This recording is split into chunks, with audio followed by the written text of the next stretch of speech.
guys. I hope I'm coming through all right. Alright, get the game booted up. A lot to talk about today. First stream since the anniversary stream, and it has been an eventful week, to say the least. For Type Moon.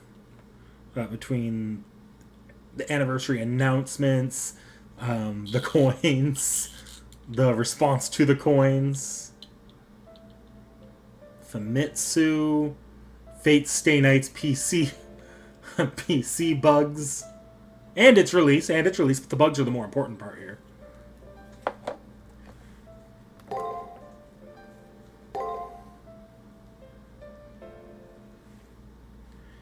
Just a very fun week to be a Type Moon fan, I'd say. Oh dear God, the volume on that. You guys got anything new to say? No.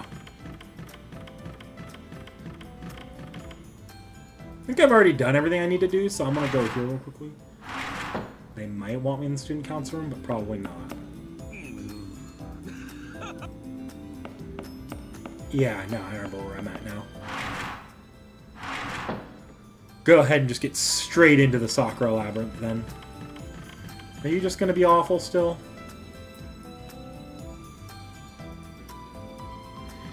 The coin system's interesting. I hate that they did this. But it's interesting. I think there's a lot of problems here, and the response only really fixes some of it. And it's a little hard to feel too happy about it when we don't really know if or when they're going to fix the other part of it, or how they would even go about that.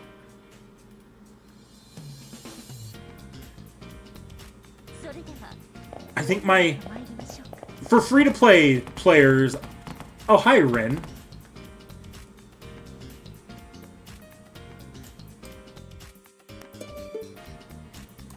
Sorry, had to. It's Tosaka. We enter a new floor and soon come to a wide expanse. To our left, there's a path. In front of us is... You would be here. You never listen, do you? Rin. Or maybe one of Rin's other selves. I didn't think she'd just be waiting for us, though. But I'll let you off the hook this time, or I should say, thanks for being so predictable. You wouldn't beat you otherwise, Kishinami. Don't be deceived, darling. That smile is a woman whose wily schemes are in motion. If you ask how I know this, well, I do have a mirror, you know. I suppose she reminded me of myself. Ever the eyesore, that servant. Hey, tacos. But I'll let the heckles slide since she is so annoying. Well, you are an important guest. Maybe I should make use of that liveliness of yours today.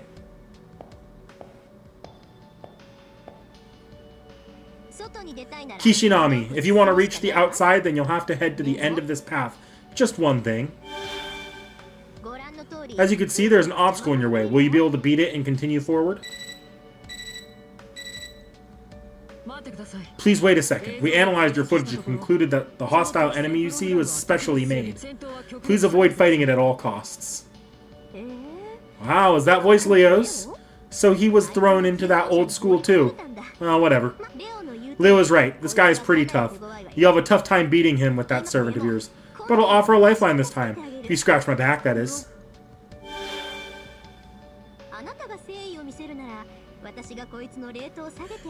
If you show me some goodwill, I'll lower his rank for you. I set up a terminal with the direct access to my bank account just over there. God damn it, Rin! Really?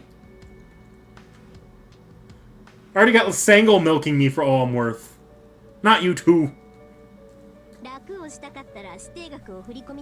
If you want to take things easy, then pay the designated amount.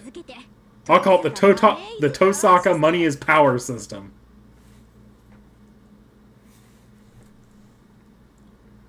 Rin, did you not get enough money from the Ereshkigal, the Space Ereshkigal release earlier this week? I swear to God. What did you say? Tosaka Mania's power system! Yeah!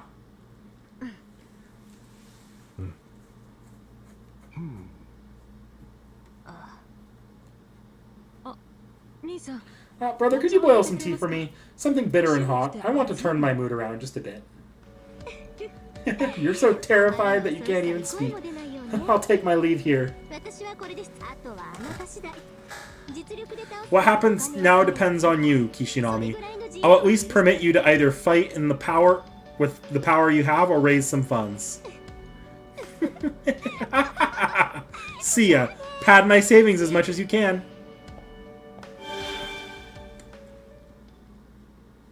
Huh? Damn, I was so astonished that I went and lost sight of Rin. Okay, some people really think this way, huh? That Rin Tosaka, I regret making it, I get the logic behind it. No, Tomo, you don't need to be all SSRs that are limited like Rin. I like all of your actual forms being, I like your primary one being non-limited.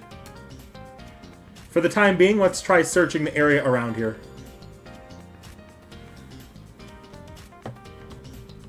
Am I free to play or a whale? I'm not free to play. I'll say that much. As for whether or not I'm a whale, there's like tiers of whale. And I'm not even talking like going dolphin to whale. I'm talking more like...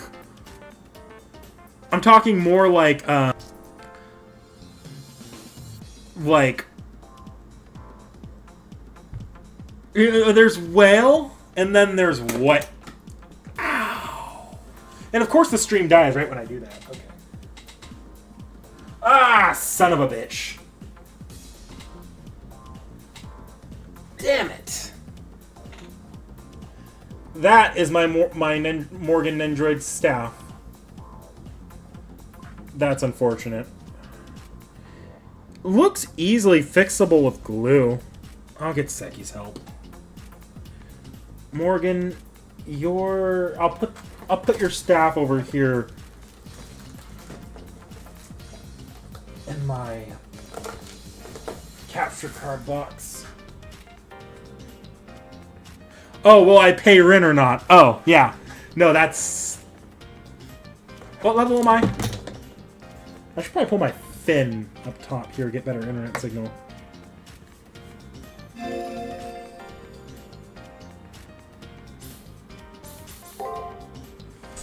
Probably not gonna to fight that yet. Would just end up getting killed, but I can go down here and grind a bit. It is saying the recommended... There was no treasure. She badgers you into putting some SM and puts a shiny empty treasure box right there. It's plain as day Miss Tosaka isn't hard to imagine what's the next SG is. What a poor catch.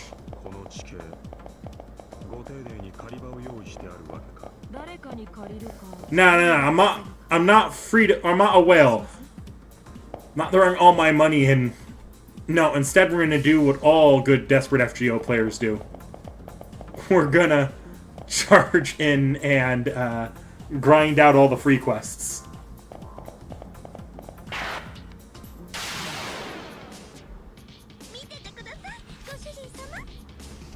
Yeah, Pepe Motos.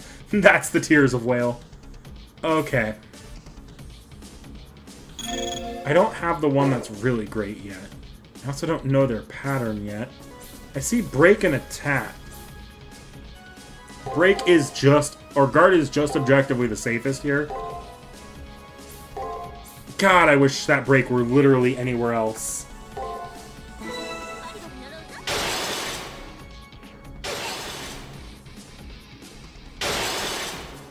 Break, break, guard, break, attack. Okay, that didn't go well for me. Why do I keep getting repeats? Okay. Like to do a lot of breaking, though, so we're gonna go in with attacks here and watch it guard everything. I have a feeling it's gonna guard something. Dead.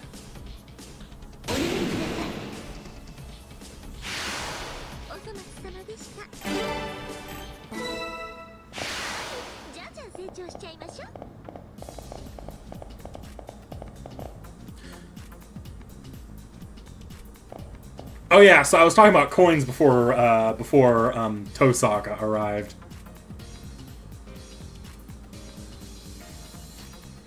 Finding every Buster servant, that changed the lure, append 5 to change them.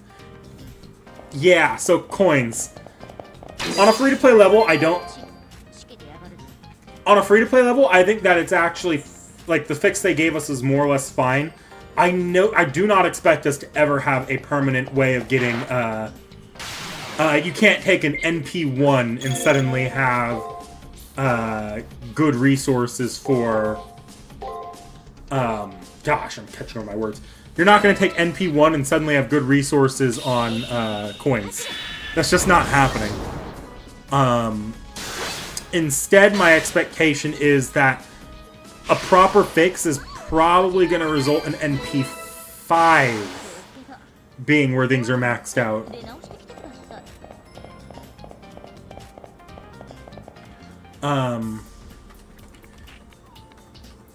But I think that's the whale fix right there, is fixing the whaling problem of it's just not a good time trying to max a servant out anymore, and it's never really maxed out. Because the point is here that by NP5 Bond 15, you should be able to max out your servants. People that roll beyond NP5 should only be people that don't want to bond to 15 or 20 if they raise it.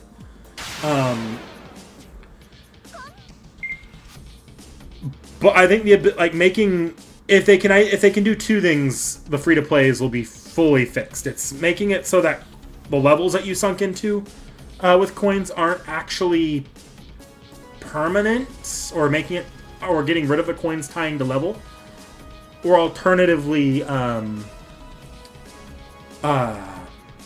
that's it. We have to get our coins back, and then with the mixing and match, like you can switch your appends out. That would fix it, in my opinion.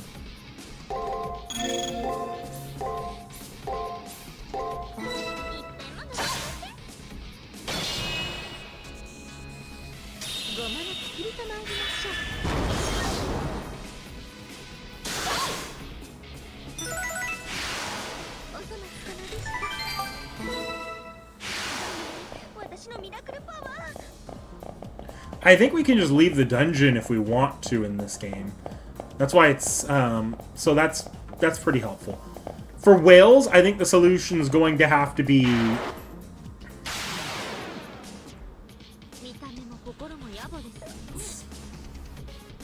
No, there's a few different solutions they could do for whales in the coin system, I think.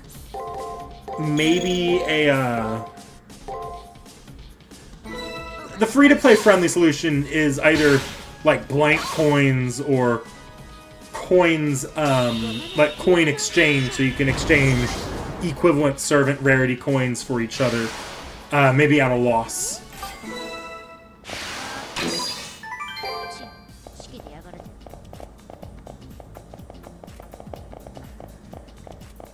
Wow. Yeah. Going down here was actually kind of useless.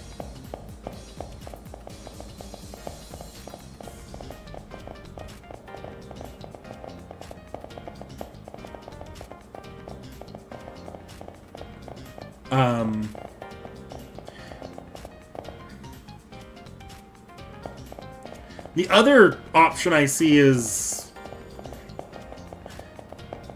if the devs really want to create some FOMO.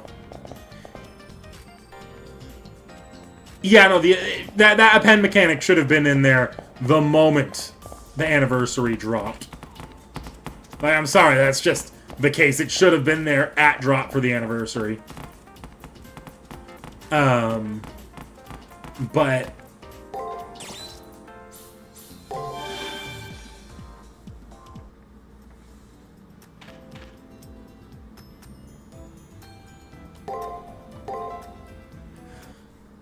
as far as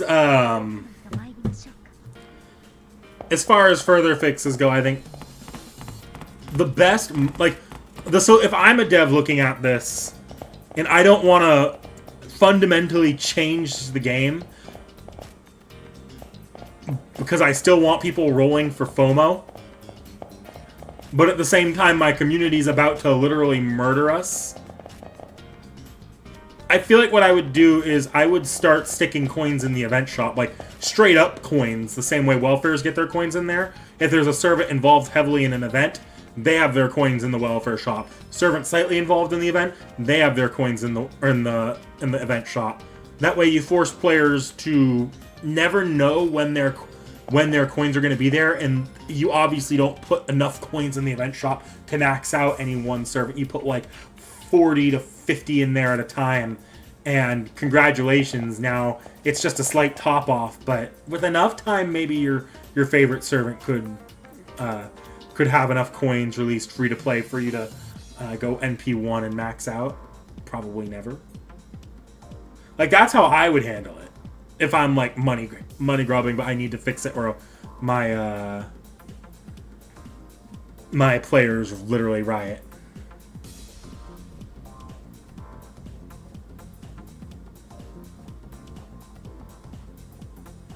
Okay, tutorializing money.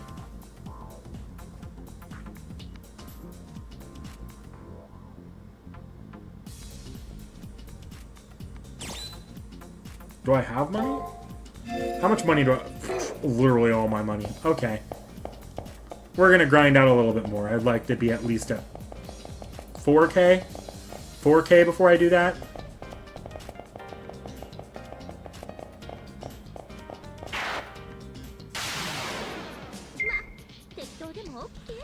Yeah, that's what I figured about the labyrinth.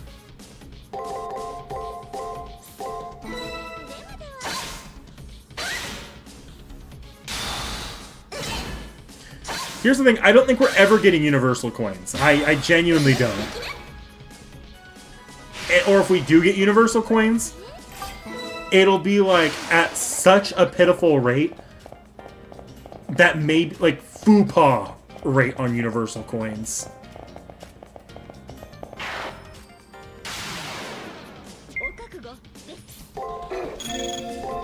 Which I'm sure the community would adore.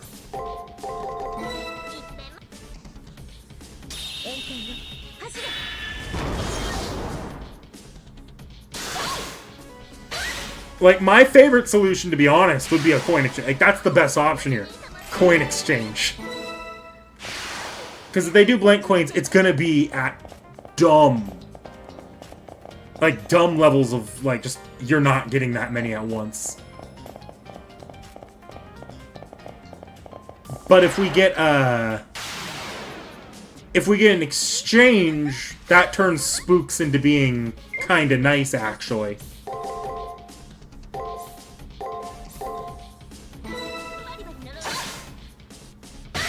Realistically, the fix is, it's either going to be blank FUPA coins, like FUPA rarity coins, or it's going to be, it'll be fucking event shop, like, extra coins.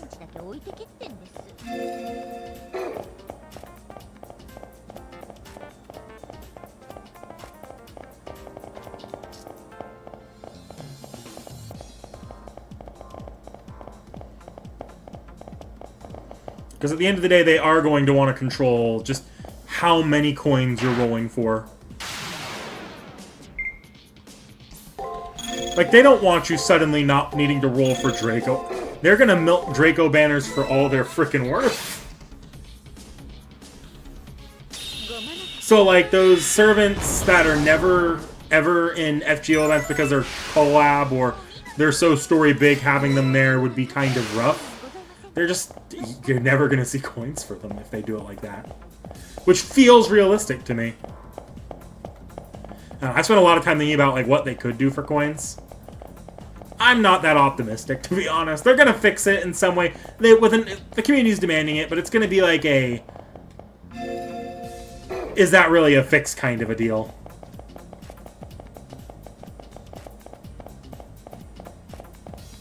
Yeah, no, I don't blame Tucson at all, to be honest. Genuinely, I'm actually right there, because at this point, we know that a lot of the development staff are very passionate and are players themselves. So they probably see and feel like the more money-grubbing stuff being added. Like, they're not blind to this. They're not blind to how much coins are just an awful system. I just think that they're... I agree with the community generally that their hands are tied and there's not much they can do about it.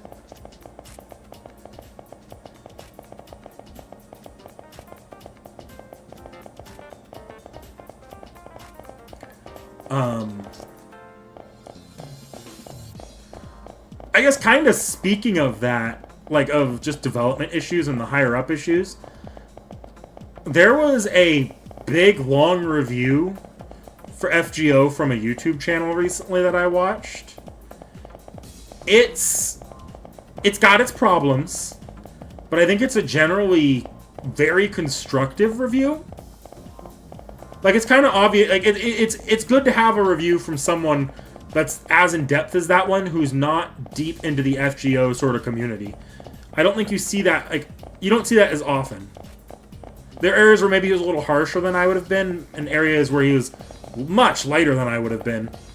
I think, like, thinking on that review, the big area where, like, if you guys know which reviewer I'm talking about, you've probably seen the video yourself. I just think that he maybe wasn't as familiar with the exact condition, like with that Sony Lysangle sort of dynamic that's going on, which I think changes some things that he was saying, or it clears a few things up.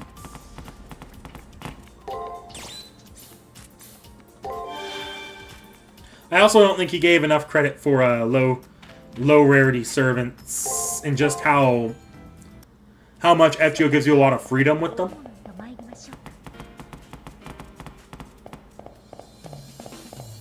Okay, one more round of killing these enemies to get a little bit more money. But otherwise, I think it was a great review, and he had some good ideas that actually could be implemented into FGO and probably would make it a lot more newcomer friendly. I know there's been some pushback in the community from his opinions on the UI, but I tend to agree with it. Partially because at this point, almost everyone in the club here has poked at FGO, and it's the same exact sort of, like, you should be able to intuitively just upgrade everything from your servant screen.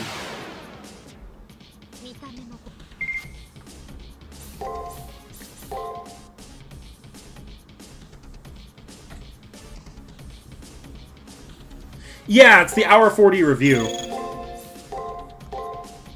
I might react to it and break it down on like as a stream or a video at some point, because he gave pretty solid, like, this is how long I want you guys to wait before putting reactions up to this video, and I appreciate that. So I might actually go in there and really break it down, like, bit by bit. It could be fun if I ever want to take a break from Fate Extra, at least. Do I go for these last two for the XP? What is my EXP at? If I'm close to leveling up, I'll do it. Not really, and I think I'm only getting like 40-something from them. Better just move on.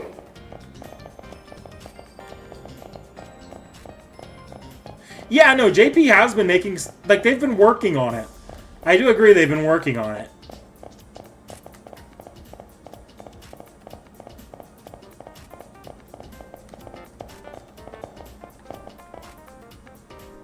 Yeah, you can return to the servant page. It's just... It's the little things such as... It's the little things that I think... Once you're familiar with the game, it is literally not an issue at all. But for a lot of people, it feels very hidden. Oh, she just killed it! Oh no, it's just switching. Okay.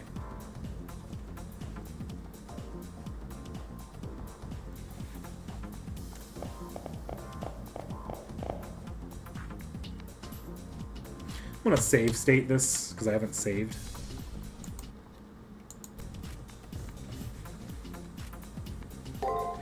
It's a kind of thing.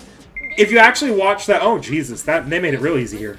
If you actually watch that part of the video, though, it's the comparisons that really kind of hammer home just how clunky it is, in a way. It's the... Because right now the way the system works with the improvements is you can jump from one screen to another menu where you upgrade one thing.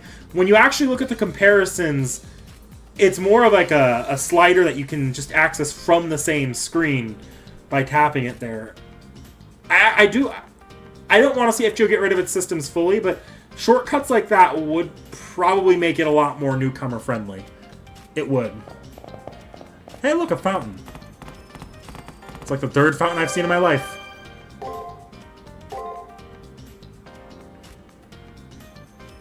Does she really just get more angry if you don't pay any money?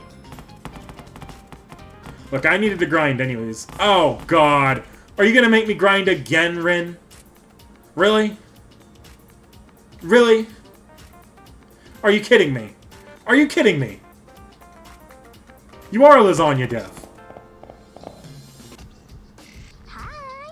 Great, you did as I hoped you would. Didn't you... She's hardly making any sense anymore. That girl's head is chock full of nothing but money. It's just her excitement talking. She must be elated to have gained so much money. If you like that, Kishinami, then allow me to introduce you to even more new goods. The enemy this time is even more tough and powerful. With this little guy, Kishinami, I plan to take every penny of your finances.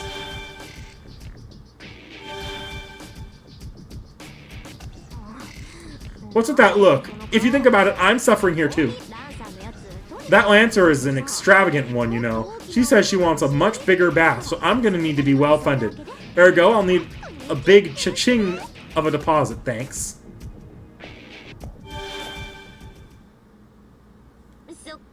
I see, so of all things, Rin made a contract with a spendthrift, huh? Really wasn't worth it, Rin. Bathory's a 4-star. Rin as the master has to cover all the costs of that lizard girl's exorbitance. How cruel. Lancer is seriously a harpy. Ah, but hold on. A reliable husband always overlooks his own wife's playfulness with a smile. Rin may be our enemy, but I think we should support her attitude in all this. I understand Rin's situation a bit better now. It sounds like that Lancer is the culprit here. It's not like I can't sympathize with having a servant that doesn't listen to you. But that aside, what's happening now is she's pressing me for even more money. Around, my ticking bank account goes all around. Am I going to let Rin keep swindling me, or am I going to fight to the death? The destiny of the one who pays to win is so heavy, so bitter. Nah,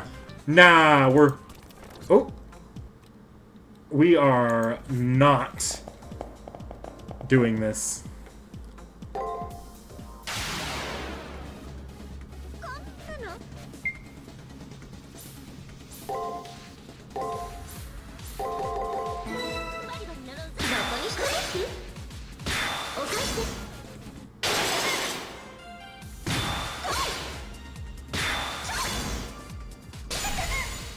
Oh, maybe we are. Okay. I get it. There is no free-to-play comp for Sir Nunos that doesn't require, revives. Oh, God.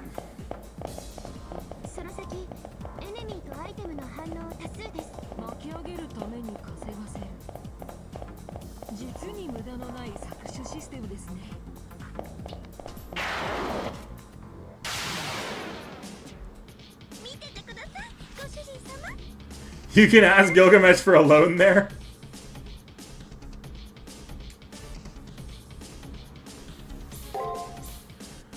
Nah, I don't mind doing a little grinding.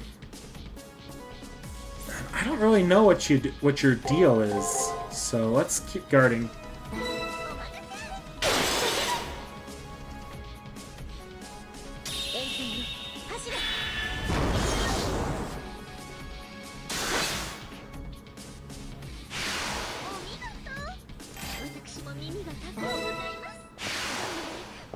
The Nasu interview, or the interviews in Famitsu, were actually pretty neat. Like, I think it was very teasy, I'll say that. It was a very teasy sort of thing.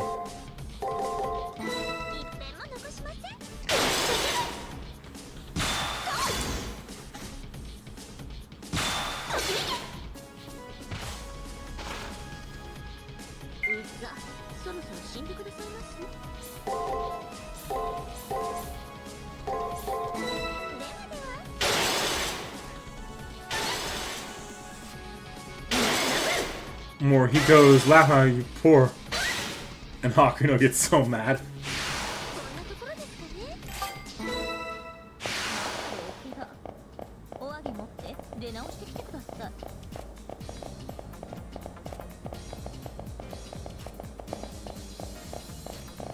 I'm gonna save state so I don't have to heal, but...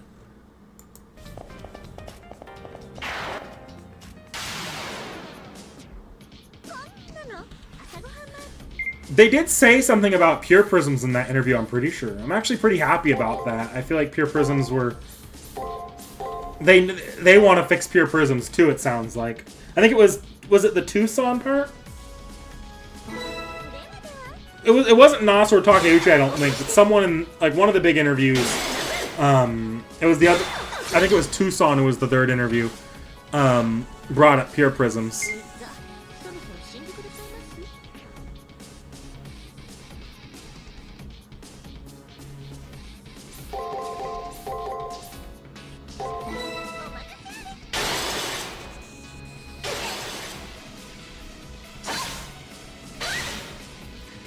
I can see why some people were mad at that, but to me it's like... It was never going to be just straightforward Sail. It wasn't straightforward Arcoade either.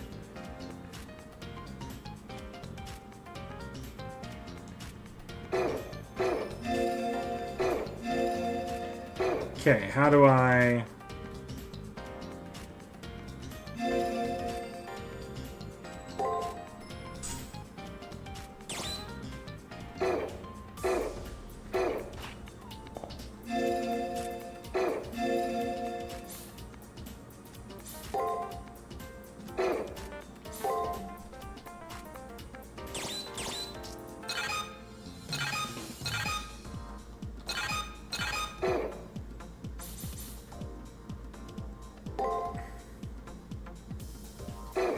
I have no clue how you actually cast spells in this.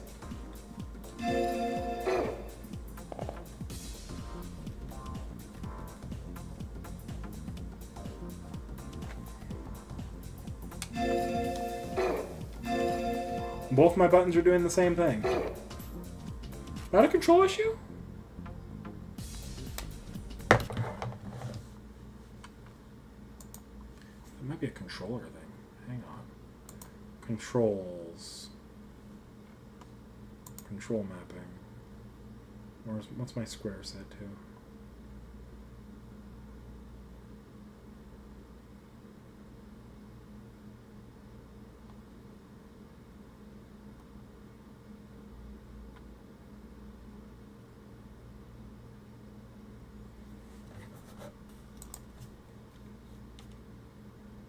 Yeah, it's already set to that. I think it's... Maybe it's because it's using it here, because I see...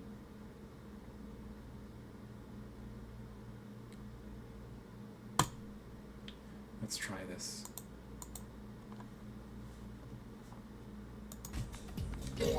Oh, yeah, there it is.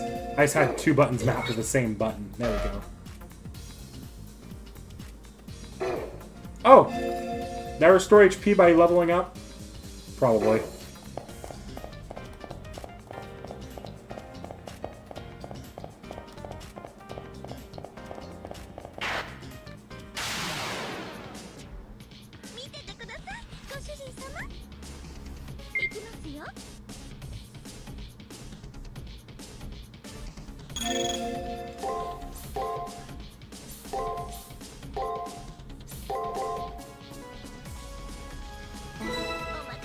I would also be surprised if at least not if one of the Ascensions isn't just Tsukihime CL, because that's what they did. Arcoade is only one of the Ascensions was Archetype Earth. I think Servant Universe is just a little bit of an easier, like it just tied into the story and was easier to write in probably because I like CL being in Fate time, because CL being like CL in Fate timelines doesn't make that much sense unless I'm missing like a major part of CL's lore. CL in Fate timelines would just be, I don't even want to spoil it because it would just be a person. It would be interesting to see what CL does in Fate Timelines. I'd love to see that and, like, see something of that covered in a Fate work at some point, the same way we found out what Shion is up to in Fate Timelines. But it's not like Archetype Earth where there's a very clear, this is the Fate Timeline Archetype Earth, and it makes sense that there is an Archetype Earth in Fate Timelines.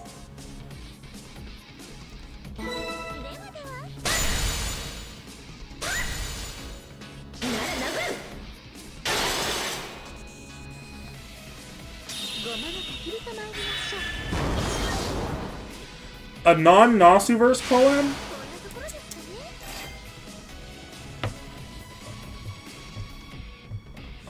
Will we ever get a non-Nasuverse collab?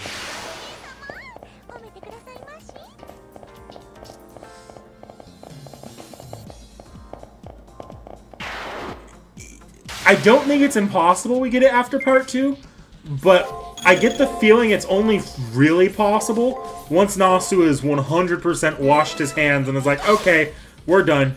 You guys can do whatever you want with the lore, just like, I'm writing it this way so that these kind of exceptions can occur.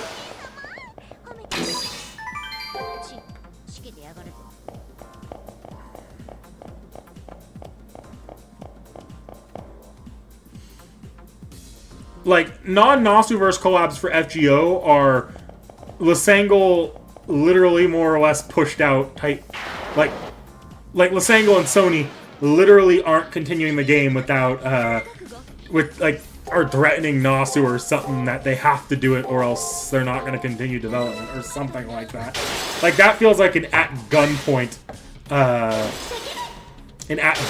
with Type Moon sort of thing.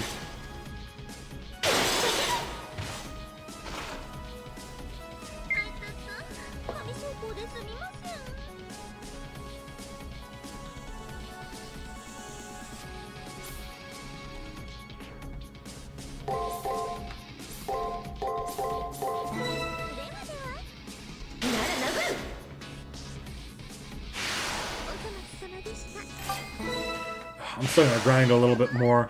I don't want to drop literally all of my money on these machines.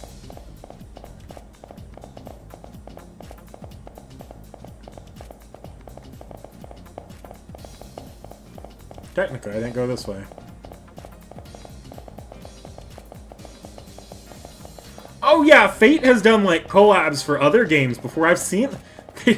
What was it? Heaven's Field did a collab with fucking Battle Cats. It's Fate collabs outside of Type Moon exist. It's whether or not FGO collabs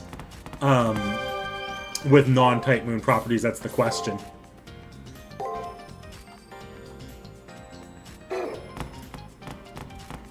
And I think the answer to that is at Type Moon's. One Type Moon gets held up at gunpoint by Sony. Sony has to be like, hey, this game's dying and we need to get as much money as possible out of it. We're doing a Persona collab.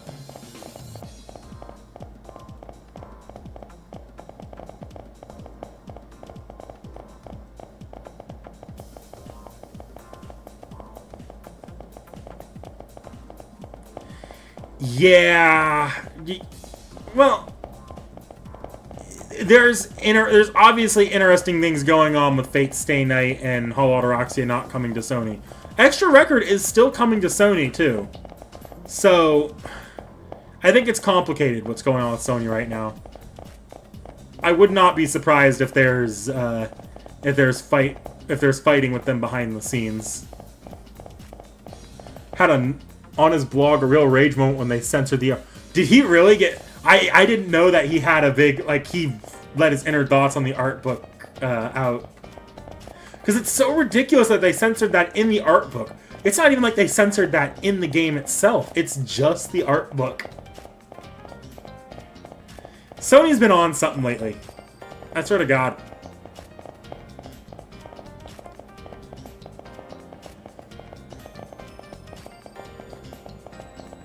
And I do see why Nasu and Sony wouldn't rub up against each other very well, even though technically Sony owns Losango, runs FGO. Because from Go, it's always felt like Nasu's been very in his environment, in that old, like, Dojin Circle environment. You can even feel it when they write, like, their FGO Fest events. They love that culture. I'm sure they appreciate the extra funding, but I can see why the corporate sort of structure doesn't work well with them.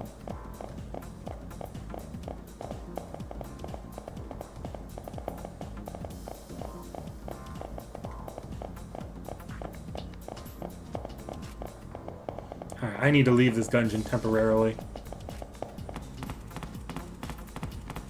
Just so I can respawn the enemies, because I don't feel like jogging back and forth, and I need a little bit more than 71 bucks when this is all over.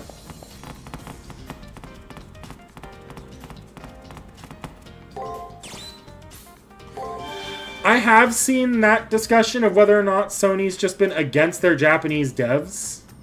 I don't think that Sony's...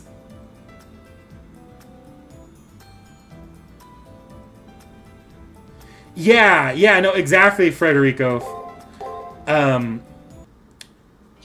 You can tell T.H.E does benefit, and I assume they do appreciate what they do get from having, like, the backing of Sony. But it's the stuff like the censoring of the art book, where it's like, okay, fuck off here. I feel like you can tell.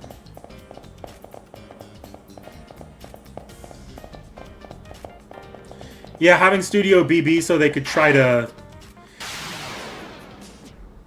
Because Nasu seems like he's been pretty open. Like, that's his end game here, is he wants Tight Moon to be like a tight-knit, basically video game dev studio.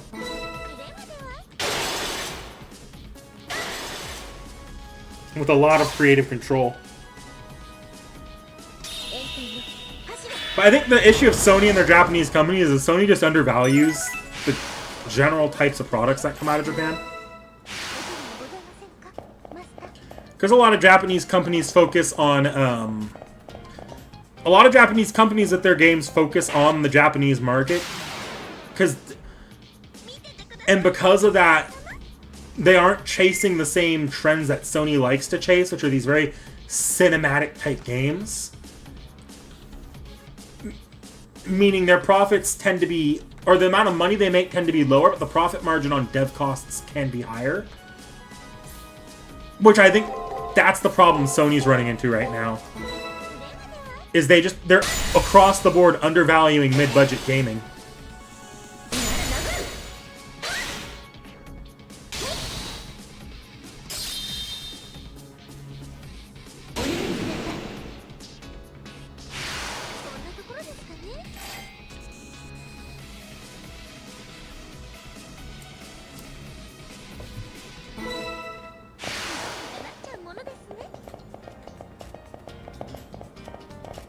I'm gonna save state here.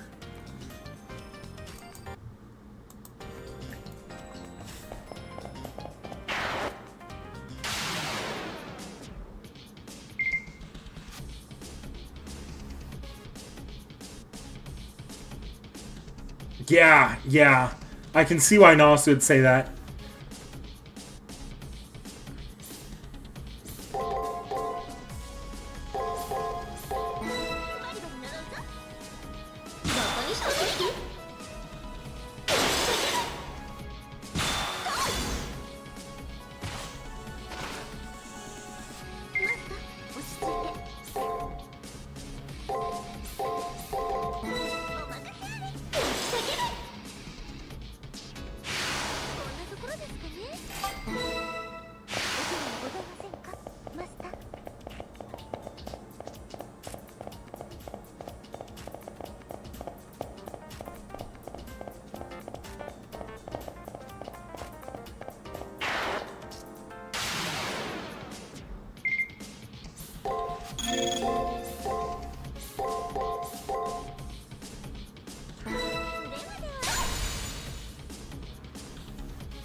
So, oh, yes, I got that. Okay.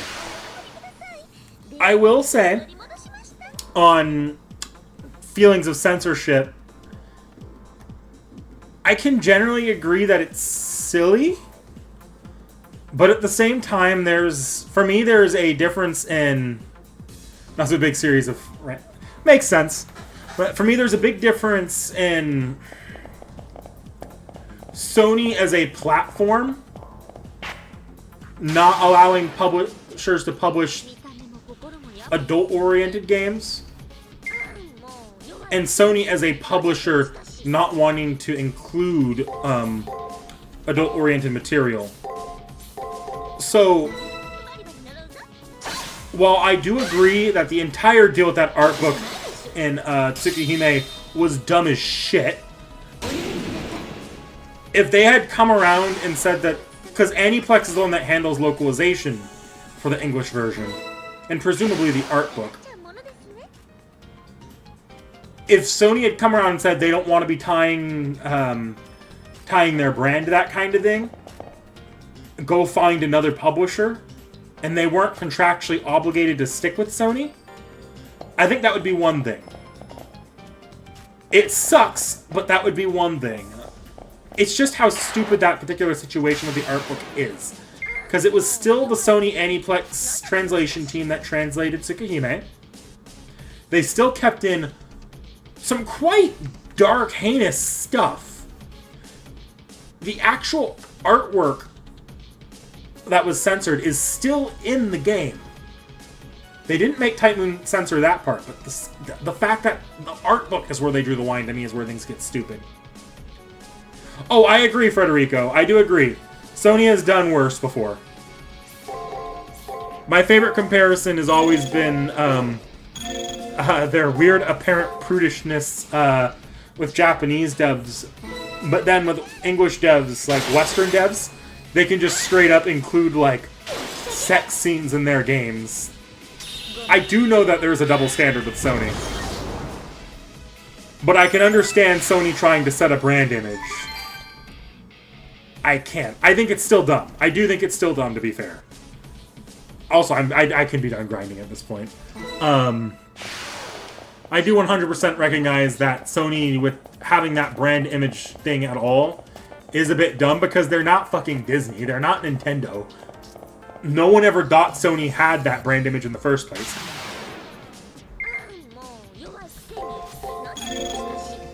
But I can understand if that's what's going on here with that. I just don't think they know what they're doing.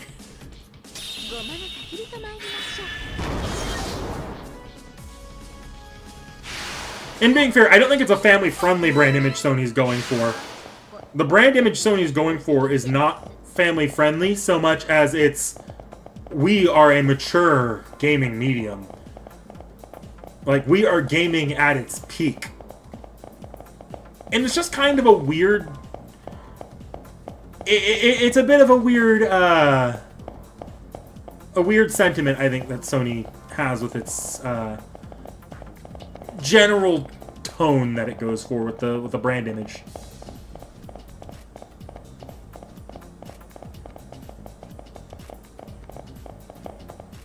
Wake up, eat, work, play, on 6, sleep, repeat. Look, yeah. No, I'm aware that Nasu is, I'm aware Nasu is one of us.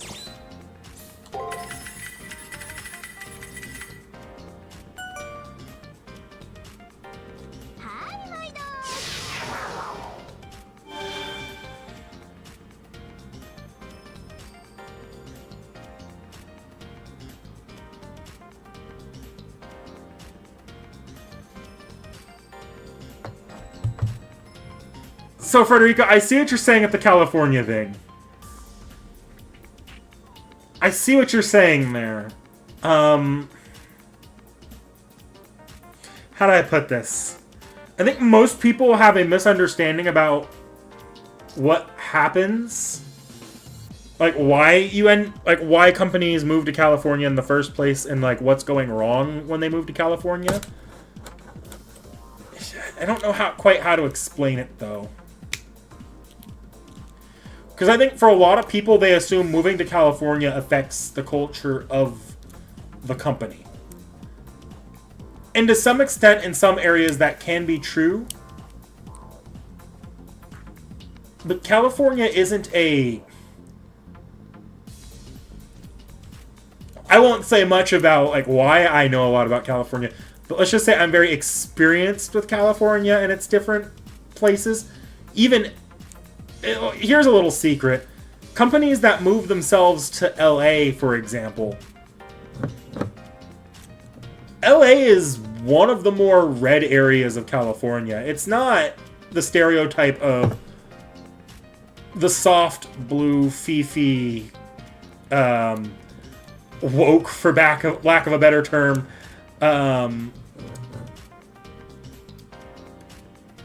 It's not necessarily that a bastion for that safe culture. California has many other issues. The reason companies move to California is because there's just a larger labor force. It's, generally speaking, affords them a lot more connections. And it's just easier to do business in California. Where things... The reason why California tends to be the death knell for companies having any kind of personal culture, where a lot of bad moves tend to be made, is because moving to California is a sign that a company is becoming more bureaucratic. It's becoming more corporate. And becoming more bureaucratic and becoming more corporate in general leads to the sanitization of products, or like the attempted cultivation of a brand image that can be sold. Like, that's where things are really going wrong with that California move. It's not the move to California inherently, as much as moving to California signals a change in corporate culture.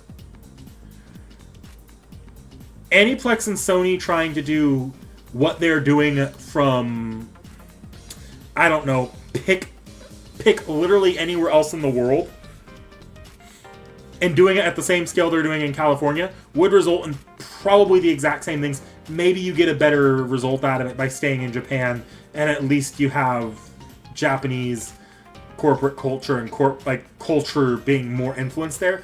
But even still, that has its issues too, and that's going to manifest in its own ways. California is just where you see American culture, like cultural sanitization, happen, just because that's where it's like growing as a corporation is easiest.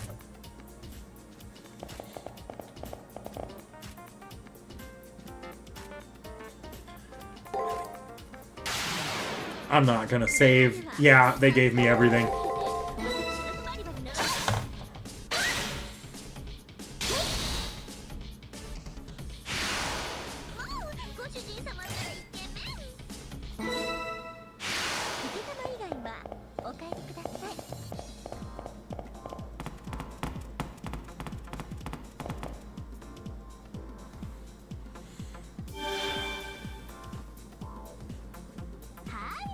Thanks as always. Great job, Kishinami.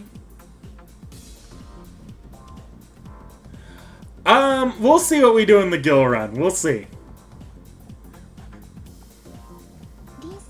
Rin, I do not believe that greeting is appropriate. The service ends here, though. Sorry to have you toil so hard to make me money, but your search ends here. I won't let you go any further. Actually, as long as this wall is here, you won't be able to, no matter how hard you try. That's right. This Tosaka money is power system is nothing but a nonsensical event that lost its point. The shield blocking our path is an impenetrable wall.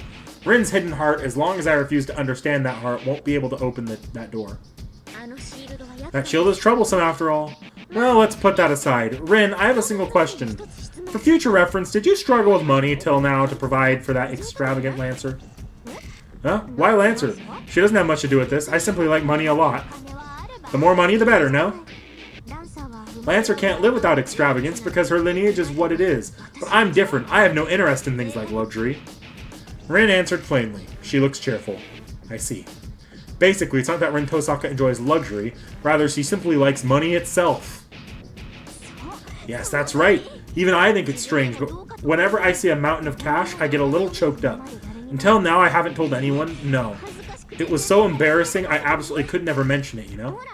Look, I may be resisting you, but I wouldn't be exaggerating if I said I was doing it for the money. Getting paid by older Middle Easterners is the best. And high-grade treasure, too. What is this pain again? A current transfers through my left hand. My body lightens as if wanting to dash about. That's the gap in Rin's heart. If I had to define it, I would say she's a...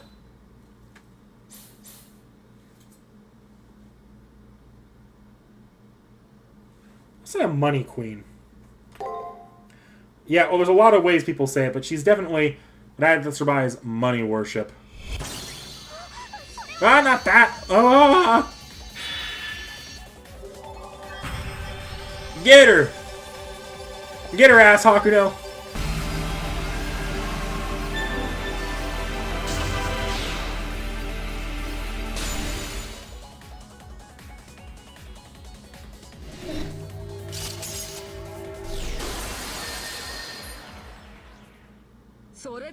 That's it. A splendid question you made, Hakuno. You're kidding me! My protection was destroyed again? Playtime is over now. I'm going to root you here and now and then send you off to the torture chamber. Come here, Lancer. This time I really will let you have your way. She is desperate enough to use her trump card, so now her defeat flag has been completely set. Darling, let's take them down. My body felt exhausted after the previous money system battles, but Castor's encouragement helped me brace myself once more. I should have gone back and healed and saved. The Blood Servant Lancer. The first time we were no match. Now, though, maybe we... Ah! Lancer? Are you dumb? I would do it right now. I told you I'm off doing during my baths, no? Skin maintenance is required for class idols. You bathing in blood again, Bathory? More importantly, my bath blood is running out. Didn't I tell you I never use the same blood twice? Hurry up and catch some more cattle. Don't you want to become the Queen of the Moon? Then get it done, Chop Chop.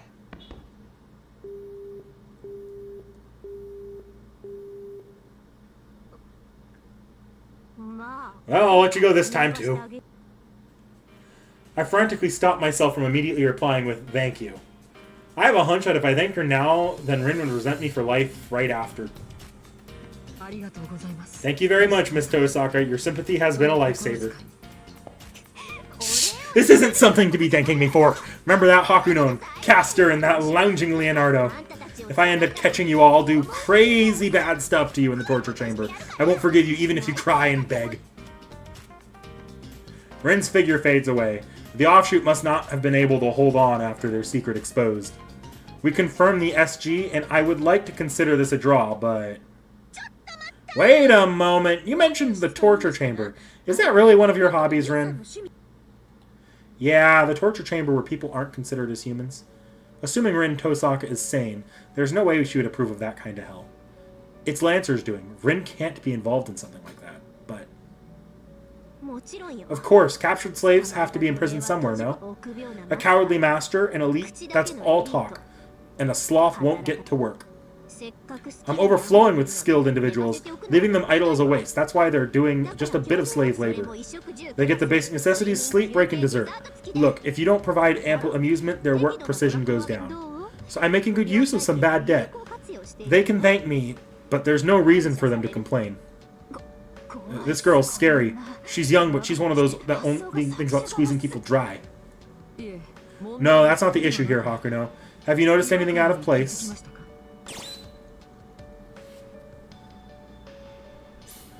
Yeah, what's in the torture chamber is different.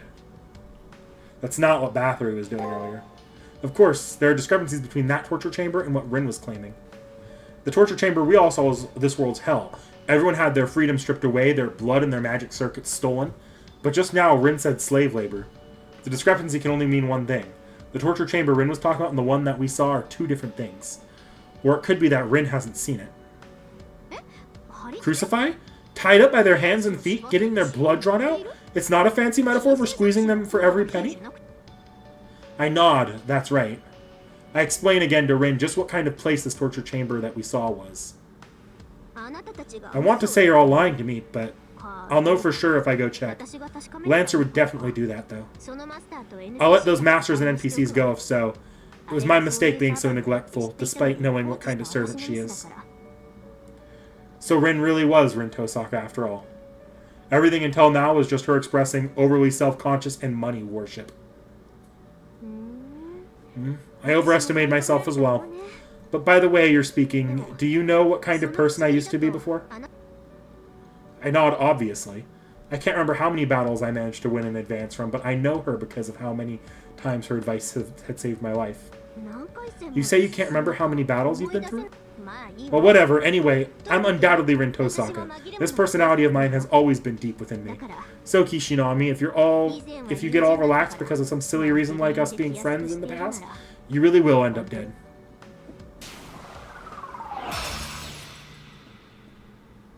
Leaving some cold-hearted words behind, Rin's offshoot crumbles. At any rate, the shield has been destroyed. Darkness from the next floor in the labyrinth expand before me as if inviting me in.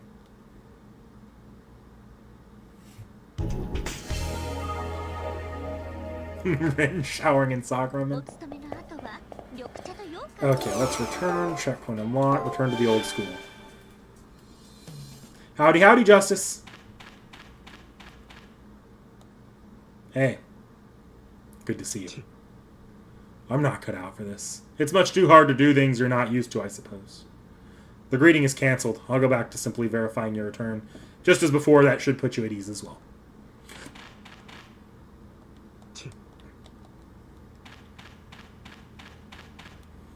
Okay.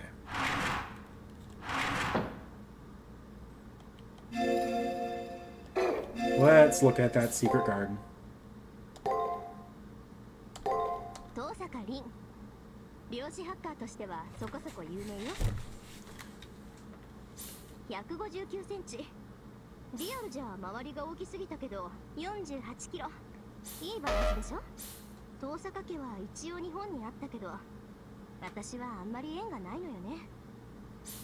This is actually kind of neat. It reminds me of the FGO My Room like conversations.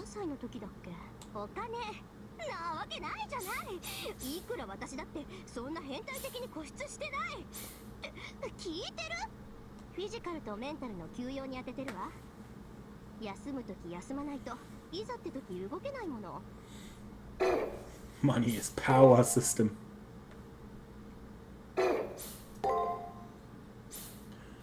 Rin Tosaka's second secret garden. A peculiar tendency to value money over all things. For her, money is something like gasoline, something she accumulates and burns to move forward. In capitalism, money is synonymous with omnipotence. Used well, it's possible to gain authority, even happiness. But needless to say, money is bound to nations and economies. It has no power in and of itself. Wise men will warn you. It's not how much you have, but what you can buy. As vampires collect blood, money worshippers collect money. You could say it's proof of the ruling class, politics aside, separate from the modern-day aristocracy. As well as money worship, as the term money worship states, sometimes people elevate money to an object of worship. That money is God when you're collecting money. Take care that you do not end up a slave to it instead. Okay.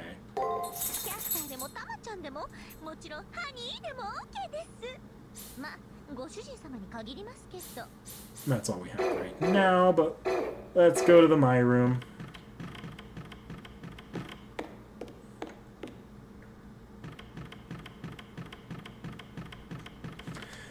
Hi, Frostshard. Have I seen the Goofy Fate Remastered bugs? Yeah, I've seen them.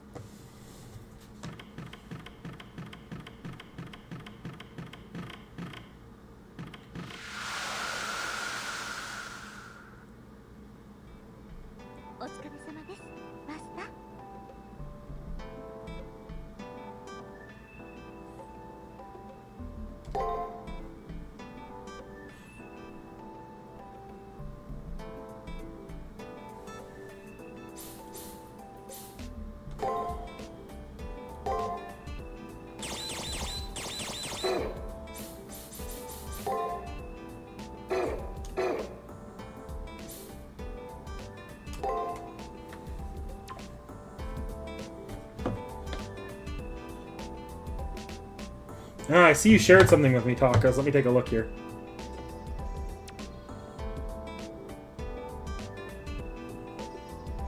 What's going on? That's the Rin showering in Sakura meant. Nice.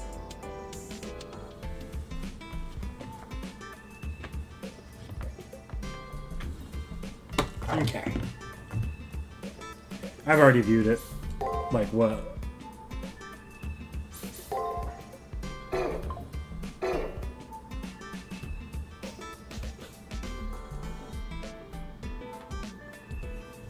I didn't. Ah, so you got another one here? That's funny. A diary under the bed, a secret video folder on a hard drive, a miracle poem from middle school days. Are hidden things not usually embarrassing things? The day an acquaintance, one even considered a rival, sees these. The only options are to kill them or move to a land far away. I do not know whether a third one exists, but perhaps we should pray that Rin's next secret garden is a normal one.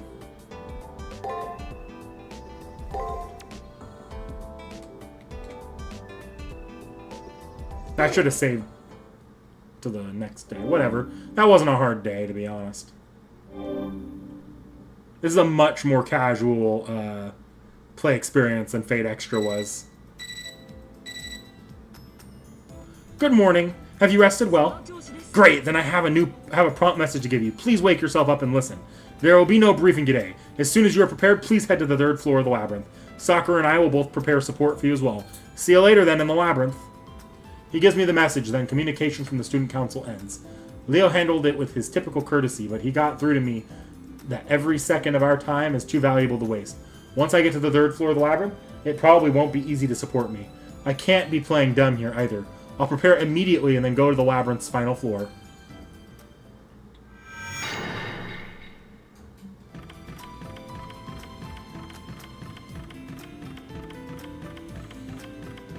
Hi, Shinji. Damn, they went as far as shutting the blinds. That's Leo. What are you trying to hide? But I've seen Kishinami go through the cherry tree with that dinky face of hers. I need some info stat. Shinji's in front of the student council room. He's trying to peek inside by looking for gaps in the curtains, one by one, unaware that I'm standing right behind him. I guess I'll try calling out to him.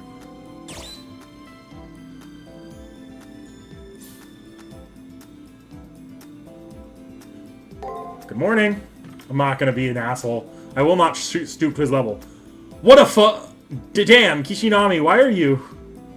Why, you ask? I am involved in the student council, of course. I'd come through here. Why are you here, Shinji? Could it be that you're related with Rin's SG-1? Or that you relate with Rin's SG-1? So despite speaking ill of the student council, you're actually interested? Nope. Nope. I mean, giving up on someone as uber talented as me after getting rejected one time, student council messed up big time there. Like, do you really think I'm obligated to help them in any way? After all this problem, I'll just go away if I just wait. That's why I'm only keeping an eye on you guys, so you don't do anything excessive. I see. Would have been great if Shinji joined the student council, but if he doesn't want to, he doesn't want to. Guess I'll keep doing whatever I can, just like I always have. Hey. How could you accept that so easily? Can't you do better than that? You're really a dunce, Kishinami. I really want to see how you go about getting your student council business done. Whoa. So he is interested after all. Dumbass. That wasn't what I'm... Sarcasm. That was sarcasm. Don't you get it? Ah, whatever. No matter how many times you invite me, it's not like I'd ever join your little student council. Never ever.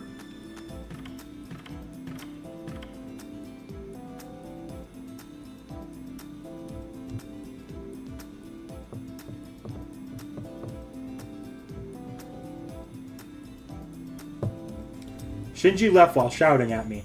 I feel that somewhere in his heart, he's got something similar to that aspect of Rin's. If I ever get stuck when I'm looking around, I might be able to ask Shinji for advice, I think.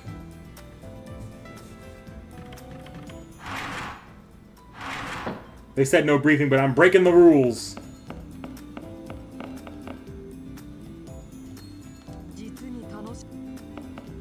Damn. Not reading you.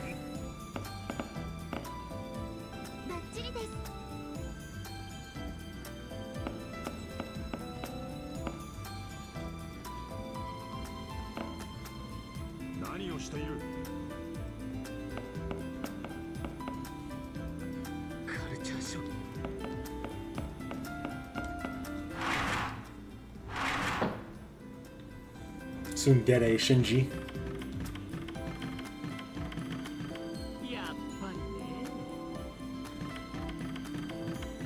Go do rounds and chat with people here. See if they have anything to say.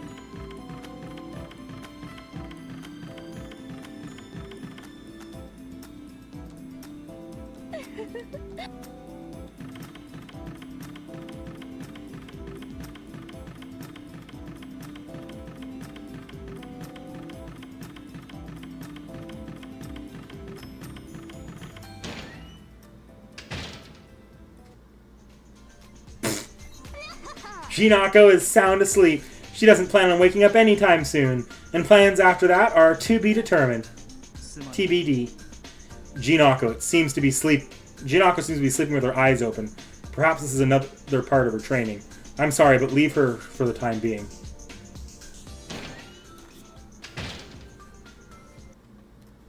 Thank you, Karna.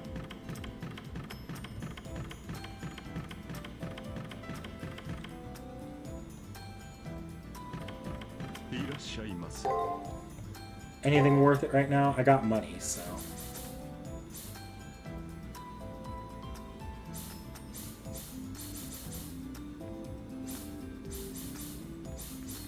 Nah, I'm more or less good. They're good about healing items this time. That could be nice, but I'm going to hold off on that for a minute.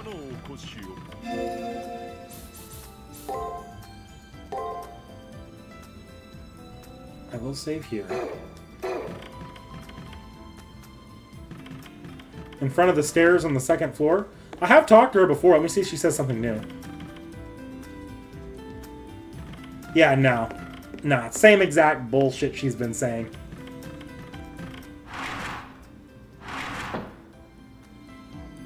NP1 Valkyrie, no upgrade mats. Oh, that sucks, Frozen Lion. Yeah, genuinely, never underestimate FGO time events. Like, you really should do them the moment, at the very minimum, the moment everything unlocks. Because then you at least have a week or two. But I do understand it's really easy to fall into the,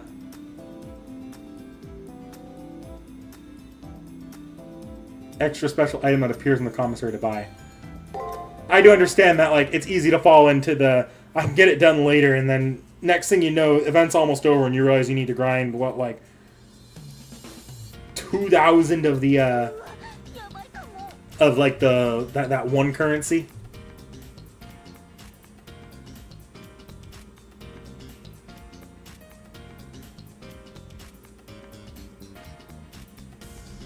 Wow, at last she shows what she really is made of. This is a complex structure now, I see. It is not called a labyrinth for nothing. Area scan as well as shield detection complete. There are many signs of hostile enemies. Additionally, 2 shields have been identified. How about that singing sound from before? Lancers, it seems. Signs are stronger from the one on from the second floor. We can still make contact with Kishinami, though.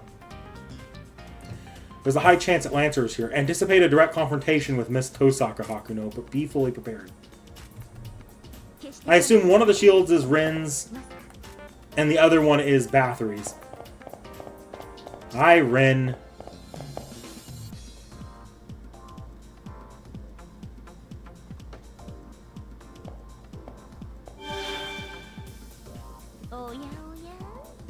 Just now, that zombie-looking thing crossing over there was Rin. We found some delightful trouble. We've also confirmed that she was one of Rin's other selves.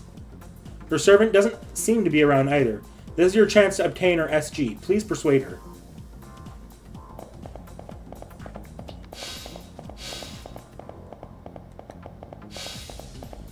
Hey, you.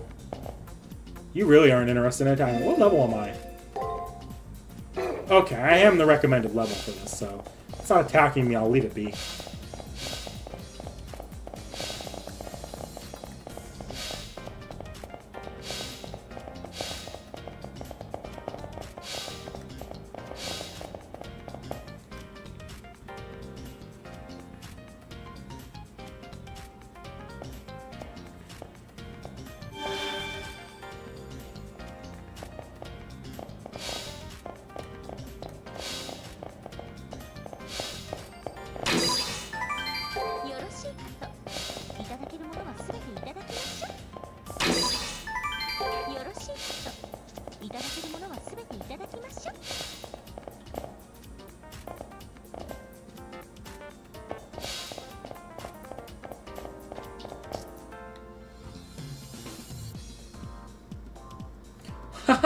How many times has it been now? I wonder. I've gone back and forth right up to my threshold. Ah, so cold, so dizzy. But I've got no choice. Yeah, orders are orders. Orders are absolute. This is all due to my orders. I should go collect more, at least. I'll have to deliver it soon.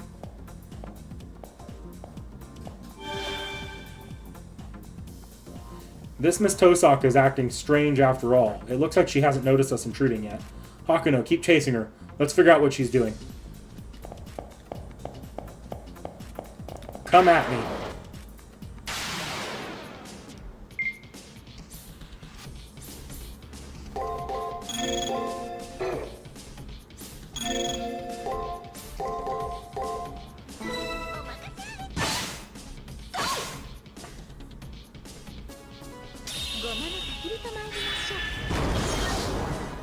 And the clang of his armor is... Oh god, that sounds even more annoying.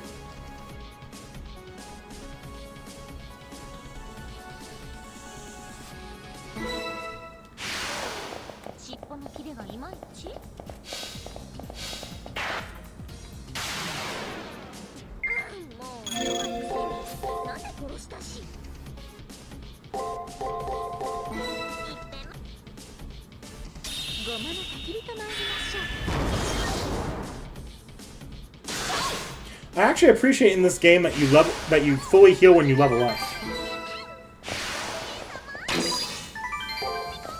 Oh, okay, that's nice.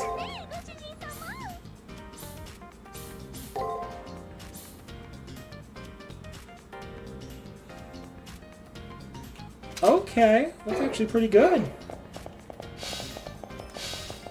I do hope with the master skills are given a lot better variety this time.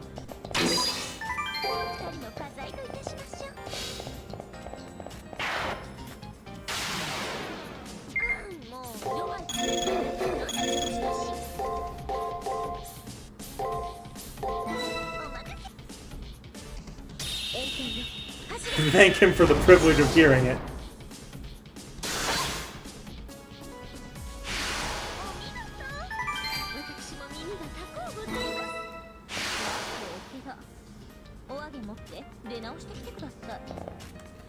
Yeah, 70% story. It's probably this game's very expressive. I'll give it that. I caught up to Rin. Like Leo said as well, she's clearly acting strange. Her face is pale and her eyes look empty. In one hand, she holds a syringe, which she was sticking into her arm. What on earth? More. Prepare more blood. Rin, that's what Lancer said. As her master, I have to obey properly. I wonder, why am I doing something like that? Something so painful? I just became queen, too. Ah, but if I defy her, she'll beat me with that long thing of hers. That girl always has to have her way, but she is strong and noble. And that tail, when I hear her orders, I feel like...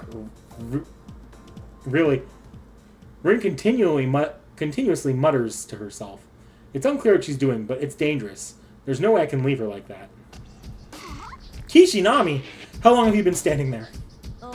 It has been a while now, but pay no heed to us. Please go ahead and continue with your pleasant self-harm. Just leave me alone. This is my way of making money, that's it. This has nothing to do with you. You asked for it. Come out, attack these voyeurs. Give them harsh beating they won't forget. Oh, Rin is so energetic now. Okay, okay. My turn. Approach not, you useless bureaucrat. Have you not seen my darling family's crest? Save state.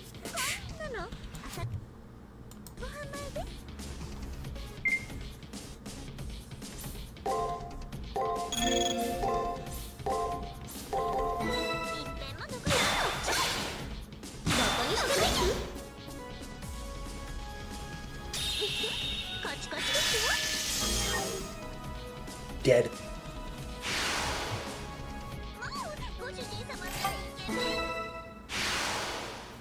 Miss Tosaka got away, huh? Looks like this one's quite different from the others up till now. There are still signs of this Rin in the labyrinth. Let us try searching the area and corner of her for a little at all costs.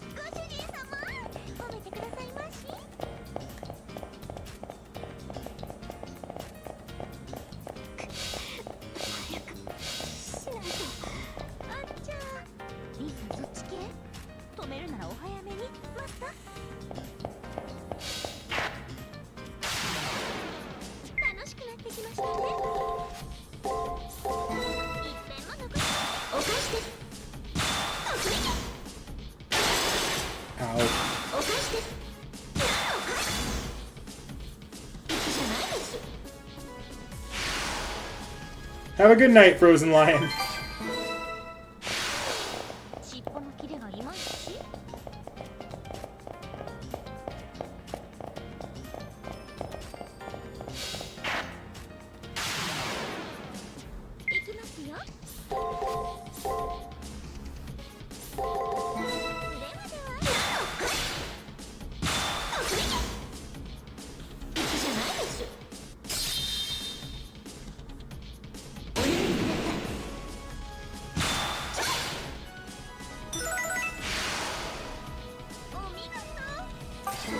One more fight should raise my level.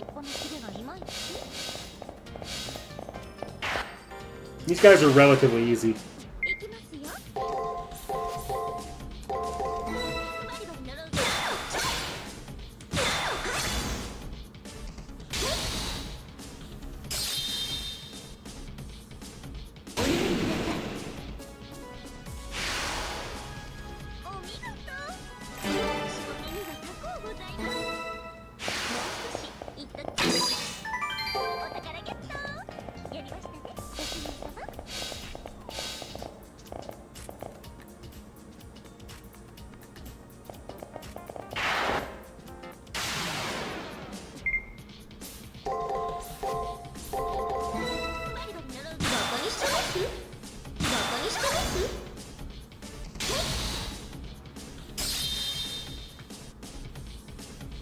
Dead. I gotta say, the enemy patterns in here feel a lot fair, but maybe it's just because I'm used to late game extra and we're in early game CCC.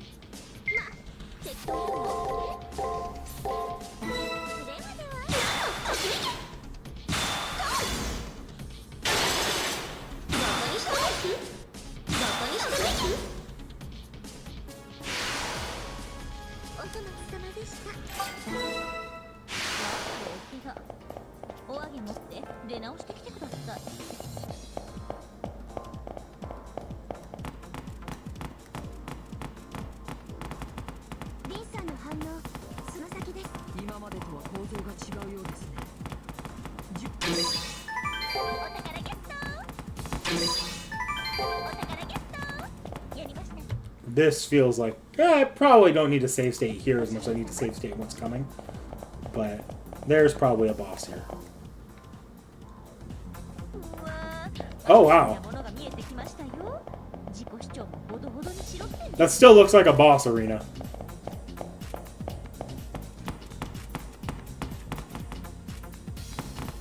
It also healed me. Yeah, it was a boss.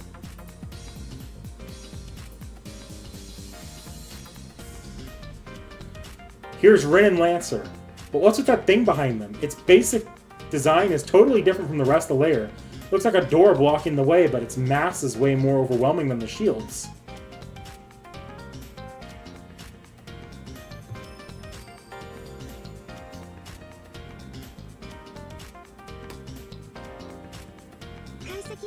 Here's the analysis. Unbelievable. It responds exactly like a shield, but the scale is remarkably different. The shields are like doors, then that thing is an entire fortress. Absolute dead end. A dead end, then this wall might not disappear even if I extract an SG. Wait, we need to worry about Rin and Lancer first. Since they're together, I won't be able to avoid a battle. This time for sure, it'll be a battle to the death. Hold on. What's going on here? I've requested 200 liters and you only managed to prepare 10 liters. So sorry about that, but this is the best I can do right now. We can't do a bathhouse, but at least maybe a shower? Spare me your excuses. Look, Rin, you said yourself, no? Stop bleeding out those pigs in the torture chamber. As for me, I never would have imagined this could happen, but you are my attendant, and I was so nice to listen to you. You did not just give me your opinion without even having to without having a backup plan, did you? Anyway, since stopping all that was my first priority. Be quiet. And you still call yourself queen? You don't even have a substitute tax source. And when you're not even resourceful enough to support me? You better tell me now if you made that command just because you felt so bad for a couple pigs. Oh, forgive me, Lancer. I'll prepare enough next time, so... Well, obviously you will. This is my lesson to you. My tough love. This is my tale. Endure it if you can. Clearly articulate yourself like I'm doing now, Rin. Then you'll be back to being an honest master in no time. What is this? I don't get what's going on, but Lancer's attacking Rin. And Rin, the master here, isn't doing anything to stop it. Rin is bowing her head, resigning herself to the blows from Lancer's tail. This scene looks like a slave willingly accepting their punishment. You there! Please refrain from tacking weird kinks onto Rin. She stands out enough as it is. If you give her more interesting points than what she already has, there will be no room left for me! Kishinami, when did you get here? Oh dear, if it isn't Squirrely and that third-rate servant. May you please not interject in other people's affairs? This is a proper relationship for Rin and I. Rin toils away for my sake, and I become beautiful through her sweat. Rin amasses riches for my sake, and I quench my throat with her tears. In the hierarchy of masters and servants, it's natural that Rin and I would be no lower or higher.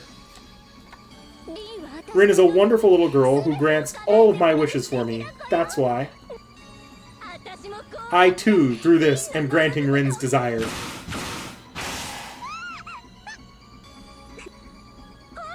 Come now, do as I say, Rin. I'll take good care of talented little you as you wish.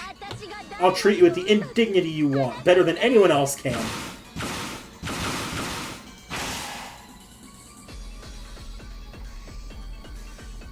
Lancer's tail is showering Rin with blows, but Rin doesn't move in the slightest. As the master, she doesn't do anything to stop Lancer. There, I definitely saw the gap in Rin's chest. This means... You mean to tell me this starry state is from the dregs in Rin's heart? Ah, so she did respond to that. I totally guessed she had that sort of hobby. Shall I take this lizard girl upon myself? I nod after hearing Castor, then kick myself off the ground. Castor blocks Lancer's tail with her mirror. In that moment, I reach for Rin's chest. Rin's final SG, it has to be... Rin is a fucking sub.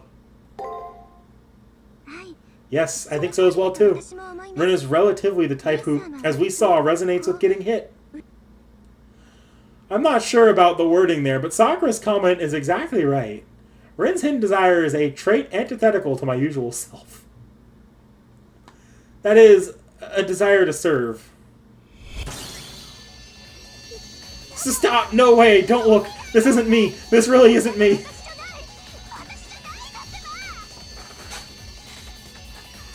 Ah, but it kind of feels good. I'm not ever doing that again.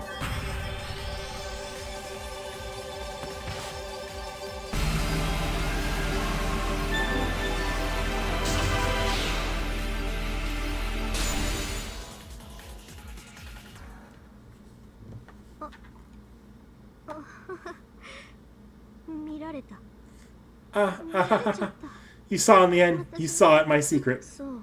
Yes, I wanted to be dominated by someone, always living with my teeth gritted, my head held high, playing those things cool. I'm just tired of it.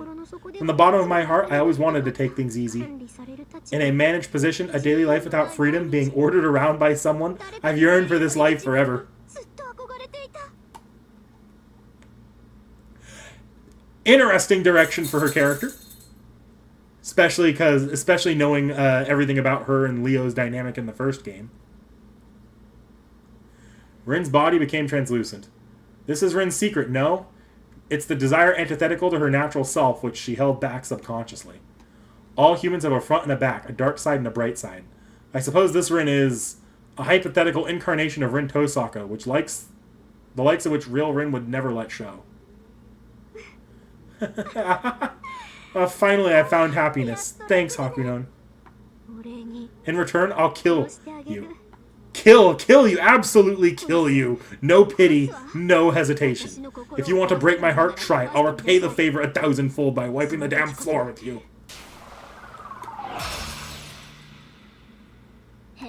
Wow, Rin returned to her main body. You're no regular squirrel, it seems. Well, that's fine. If Rin isn't here, I've lost all interest. I can call off my live concert for you. Well then, goodbye. Be sure to meet your miserable end in this exitless labyrinth.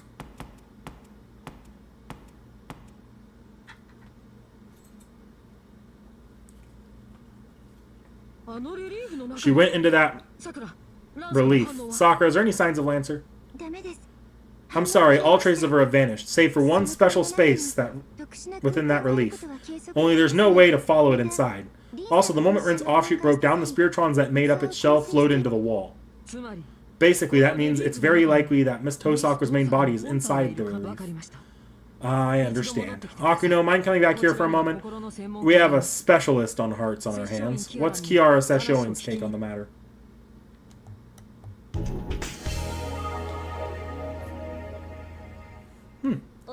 No boss fight yet. I'm gonna save real quickly.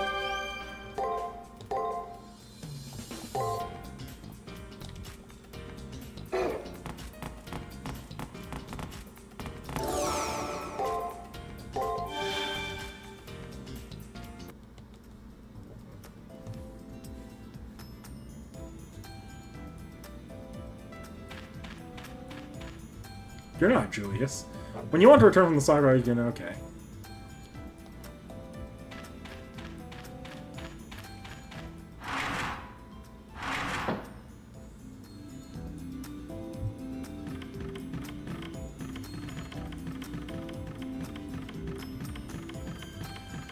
Hey, Hans is out. I can't do any fighting. All I can do is state the truth of what I see before my eyes. Don't expect anything more, and don't expect manual labor from a writer in the first place. What sort of demon editor are you?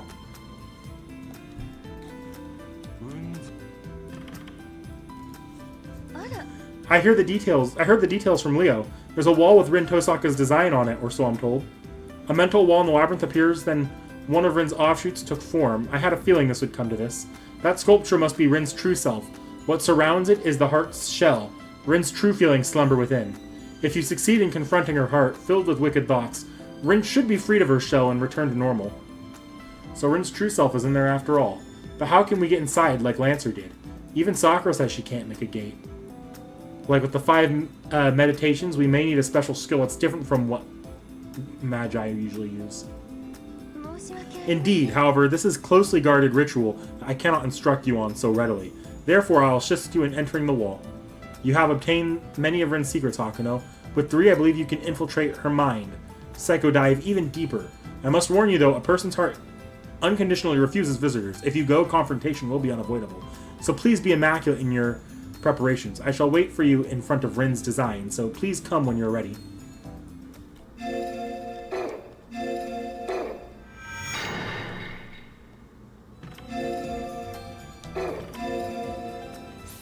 I'm gonna go to the my room real quickly too, just in case, but...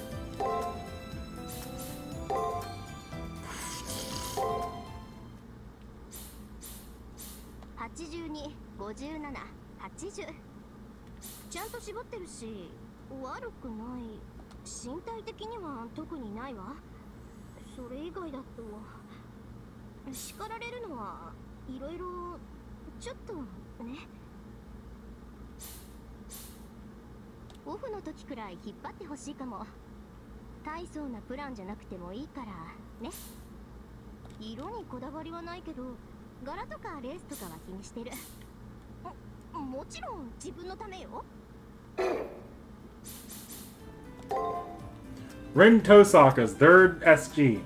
I don't dare comment. But it seems I have no choice. Dear readers, this must be an SG of great interest to you. Submission desire is just as it reads, the desire to be dominated by someone else. The thing to watch out for is that submission doesn't mean a puppet lacking free will. To serve something, to be owned by something, to be useful for something, to be bound by something. These desires are manifestations of a powerful ego. It's precisely because they know their own worth that they want to be used in a meaningful way. Though submission desire may vary in scale, it's something that exists in everyone's heart. Every human being wants to be of use to someone. Though, strictly speaking, I want to follow the people I respect, and I want to submit to those lesser than me, are very different things. As something not manifest in the usual Rin Tosaka, it could be called a yearning or a subconscious taboo.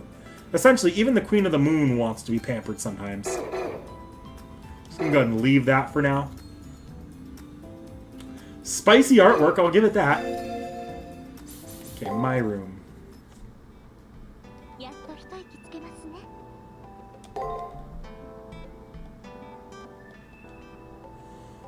Okay.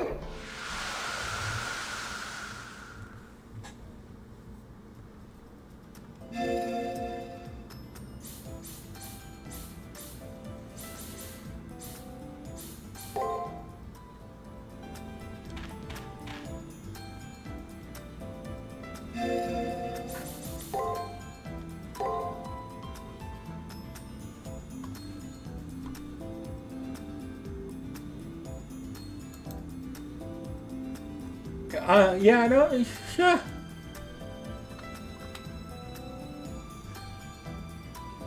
Nah.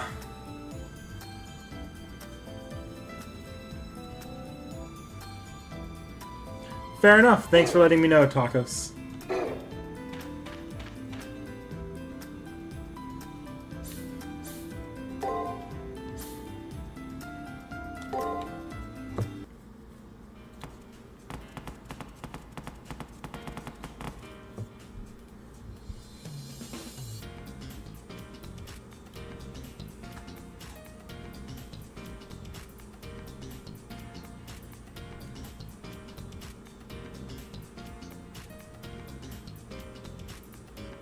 I see. This is the mental wall that formed in the labyrinth.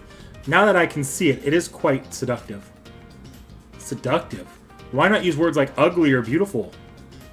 Because this figure is unable to visualize its true feelings, making it a prisoner of its own heart. Its anguish is proof that it exists. A mental wall of this scale cannot be formed without outstanding force of will. Its strength, its suffering, together how else can one describe these towering sensations if not seductive? So let us end our chatter here. Once you enter, my voice will no longer reach you. You'll also be unable to exit of your own will. Only after persuading the heart's owner will you be allowed to escape. Are you ready? No problem, let's go. I nod in response to Kiara's question. I'm more than prepared to confront Rin's true self. Good, then I shall have you converted into finer quasi-spiritrons, Hakuno. Huh? Just the master? You're leaving the servant as is? Of course, I will run my own process for Castro, but a servant need only align with their master's Spiritron rank to materialize. Furthermore, once Hakuno's quasi-Spiritron rank changes, their servant Spiritron rank will automatically follow suit. Servants sync to their master's biolevels, huh? Things are getting more occulty by the minute. Sakura, please begin your support. Relax and do as I instruct you. Yes, ma'am. I'll do my best. I'll use my calculative abilities to get there with a margin of error no greater than 0.0001. Good luck. I'll be taking your word for it. Now, Hakuno, close your eyes and relax. Entrust your consciousness to me. Very well. Let us commit the converse of the 10 Bumas and convert from the transcription of Buddha's nature. No, no, no, no, no, no, no, no, no, no.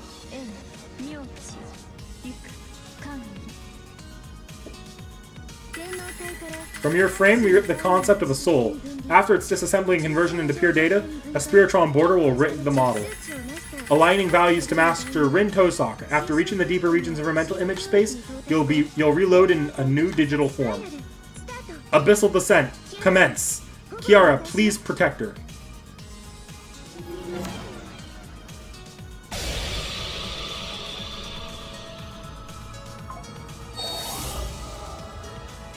Yeah, I should have just read the Ruby text, you're right.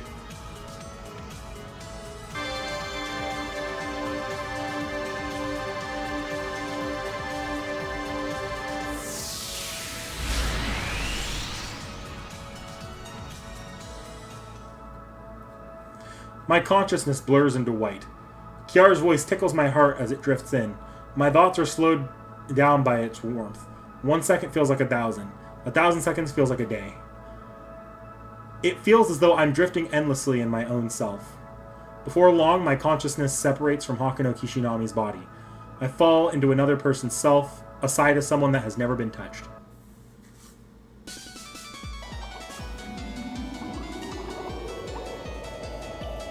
Hey!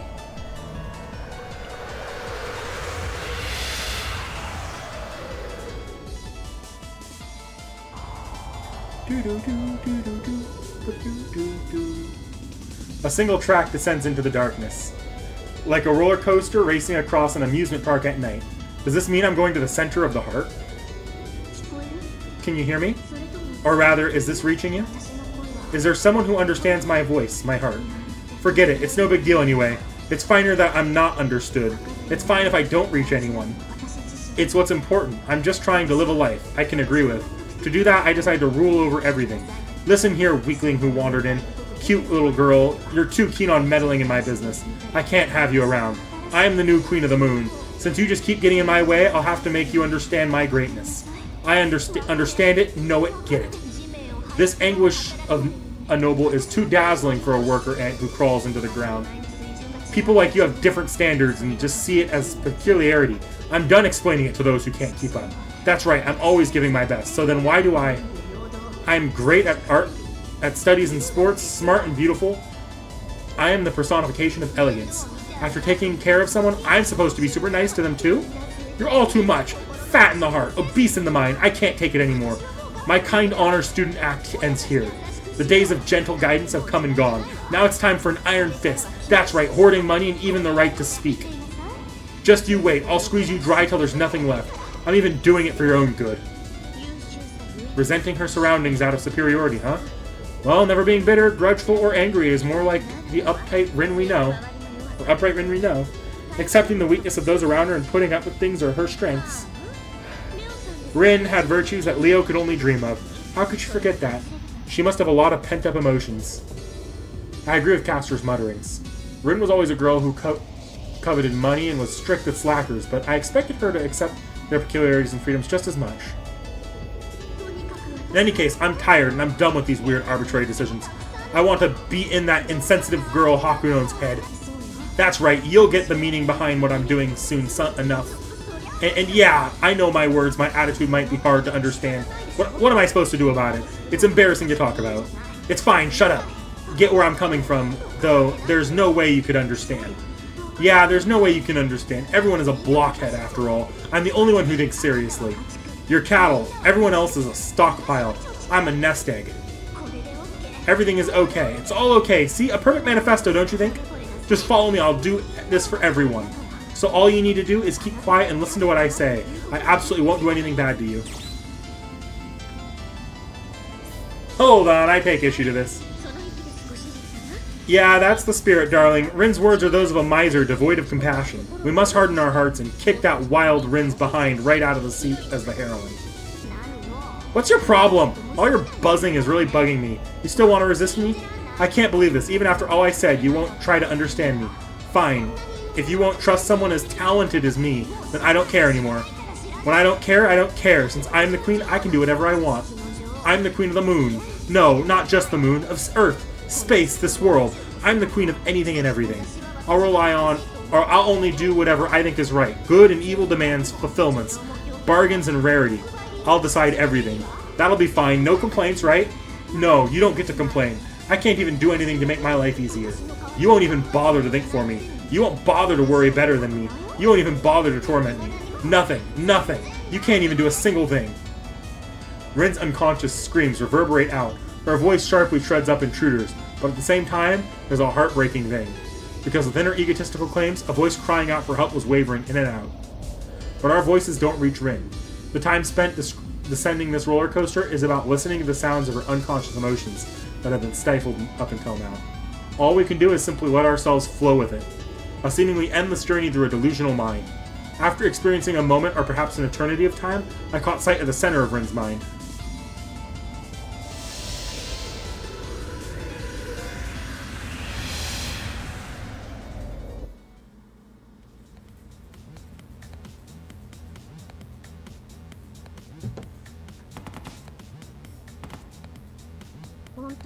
You actually came. Don't you get tired of stealing looks at people's secrets? Stomping all the way into the depths of their mind? If this place had any laws, you'd get prison and manual labor for eternity, but... Be grateful this is the inside of my mind. I'm lenient. I'll let this petty insult, this child's play slide. Rin boldly glares at the intruders. This is the Rin I remember, different from the mentally and emotionally unstable Rin up till now. Brimming with confidence, vigilant of her surroundings, and never letting herself get provoked. There is no doubt that this is the real Rin Tosaka. Lenient, she says. Well then, before we do this, let's take a moment to clear up a few uncertainties. Why did you invite Darling and I to this slimy far side of the moon? What is your goal? My objective? Obviously because it's necessary. You're all worker ants who will serve me, slaves forced to labor for me until their last breath, here on the far side of the moon. Rin said it as if it was obvious. It's no different than bleeding out the NPCs, masters in their blood in that torture chamber. Until now I would avert my eyes thinking to myself, this isn't the real Rin, but that was a mistake. Whether she's real or fake, any Rin that says those kinds of things deserves a hard slap in the face. Look at that, there's no more hesitation in your eyes. It wouldn't be interesting otherwise. I'm going to work you all to the bone, expanding this labyrinth, then I'll reach the moon cell's core and obtain the whole system. Great power must only be managed by the chosen, those of a lineage entrusted with the responsibility of governance nobles. Well, honestly speaking, it's a big pain in the neck. I personally want to destroy it, but for some reason I have to control it. That's the Rin I know. No, maybe I should be calling you Queen. You're the one who will obtain the moon cell. Right, you two shouldn't follow Lancer's example. Or you should follow Lancer's example and call me Queen instead of Rin Tosaka. Do that and I'll spare your life. Go on, say it in a loud voice as if you're singing my praises. This is your last chance, Kishinami. Rin looks down at me. She appears composed, but as a matter of fact, her eyes are darting about. I should say.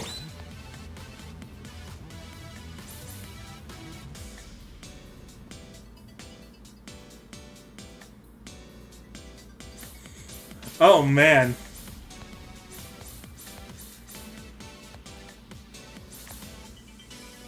Nah, I'm not calling her Your Majesty. Fuck that. I want to fuck with her.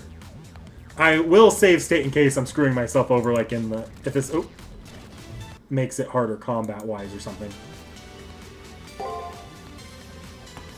I said call me Queen! Are you a monster? If you at least did as I say in the end, I wouldn't have to punish you, you know. This discussion really is going nowhere. All that's left now is to decide who wins and loses by force. But there's one last thing I want to confirm. Why is Rin so obsessed with being queen, I wonder?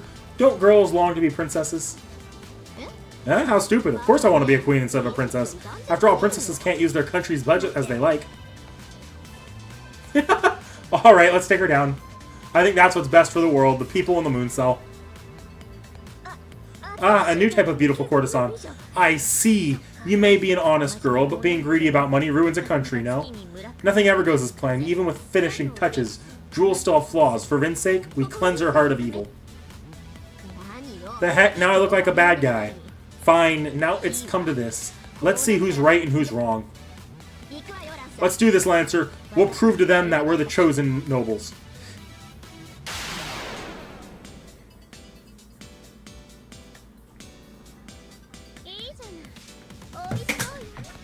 Ooh, there goes my fin.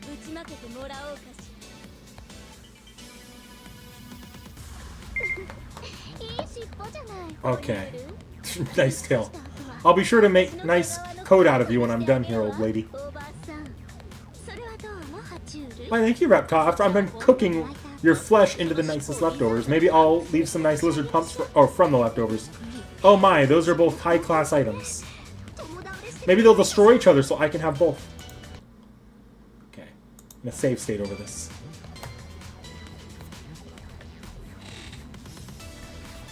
Okay. It's a boss fight. We'll play this like a boss fight.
Okay, time to heal.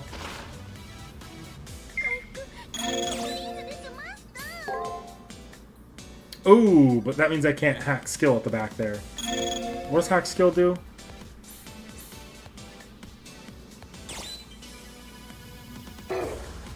It's not really worth it doing it at the back there.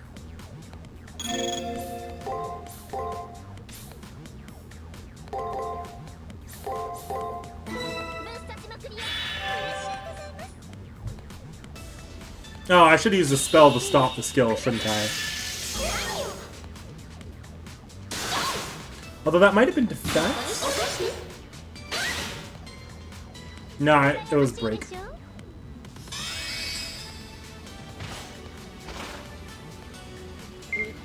Okay, now she's a heal per round. Awesome.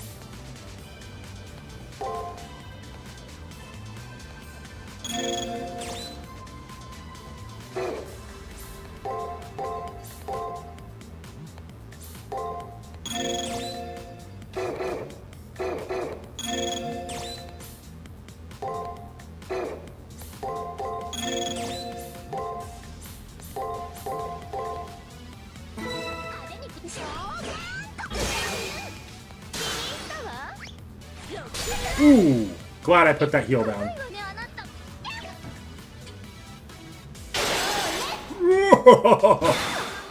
Fuck! Oh, I died on the guard. Okay.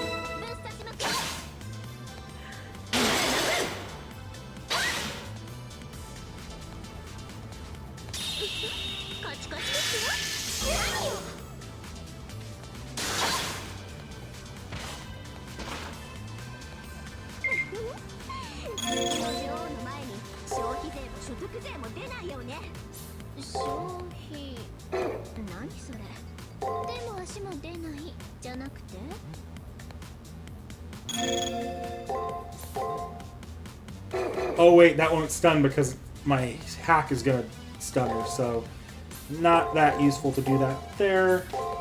And we'll play it safe on the other ones.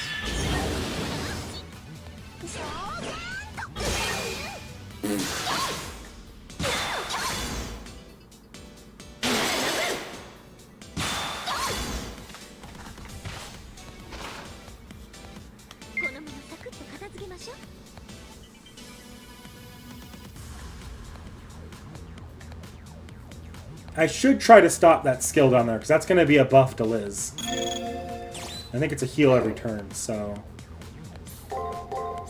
We'll play this one a little bit closer, I think. This might kill me if she does a lot of breaks.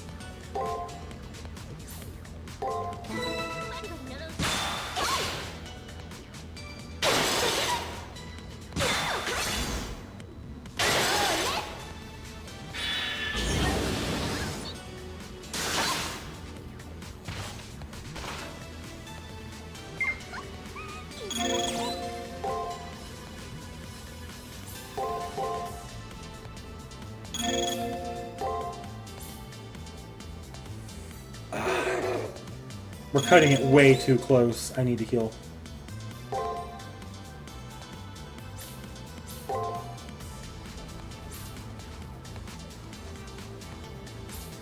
Oh, and she's gonna code cap. Dang it, I really don't have any choice here, because she's gonna Gonder Tomo.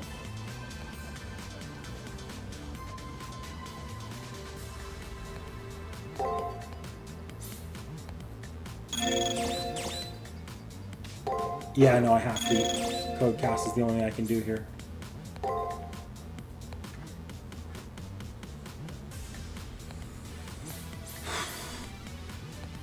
Guard is the safest.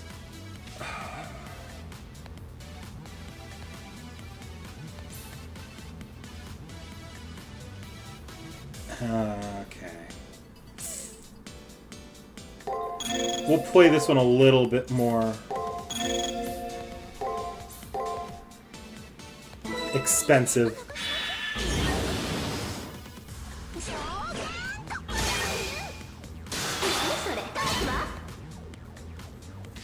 Ooh, if I don't die here, I'm cutting it close.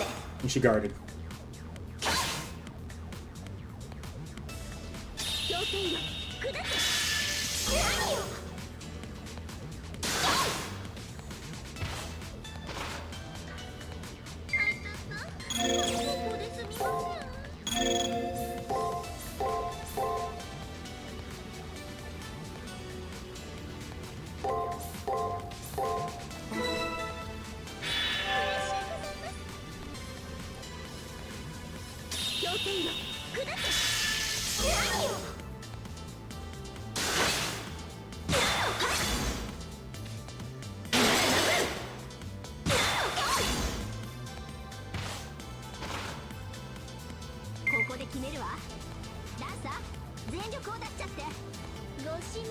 Awesome, if that's what I think it is.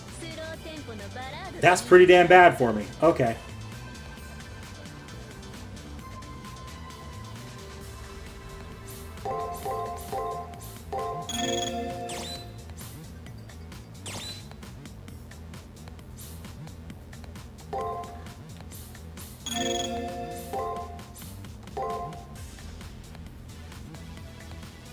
That's probably my best play here.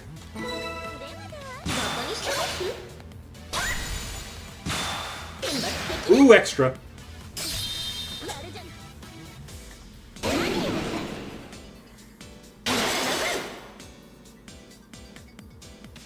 Didn't need to use that in the end, but eh. I'm not as concerned about healing items. Okay, yeah.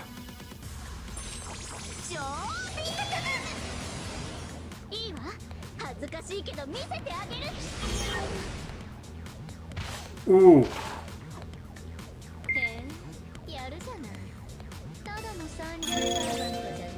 Oh, wow, okay.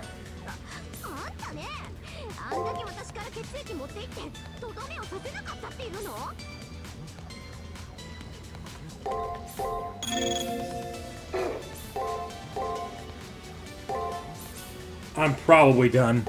Like, I don't think I'm gonna win this. Oh, yeah, that probably would have been fine. Yeah. Hmm.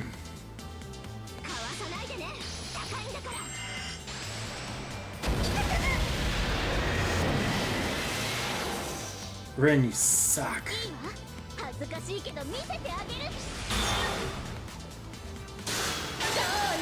God damn it!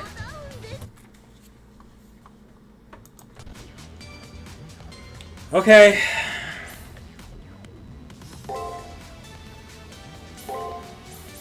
I actually remember what the pattern was at that top one.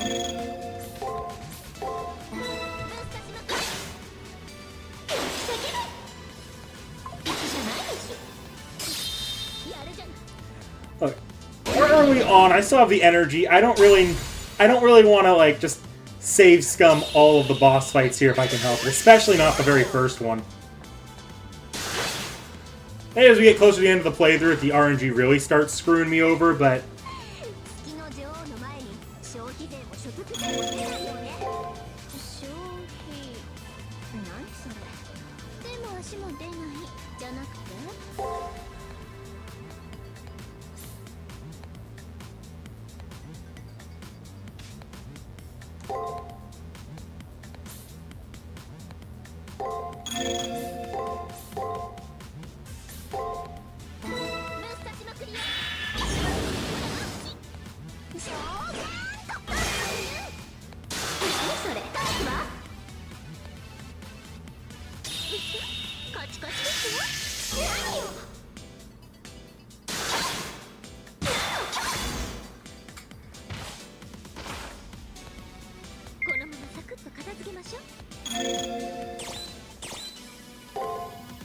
Now that I know what the general value of the ether shards are.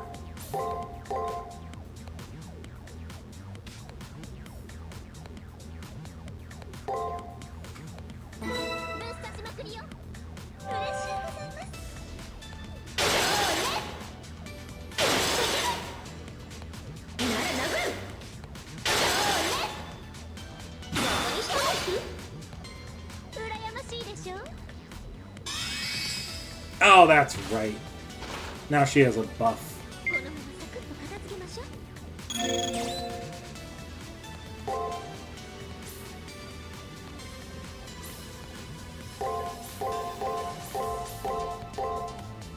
This is probably a wipe.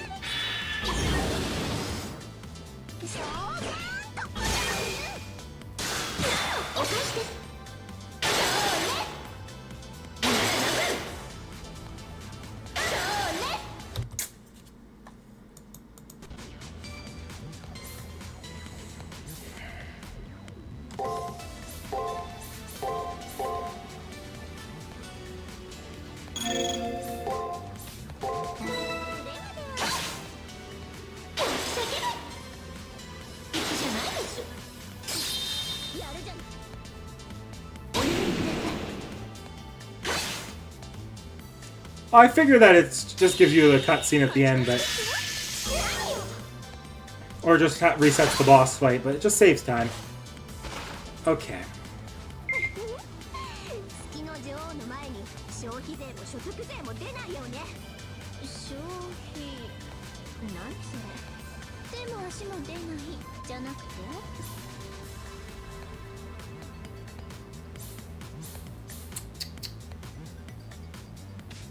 She's stunning me here no matter what. It really isn't worth worrying about what to do there.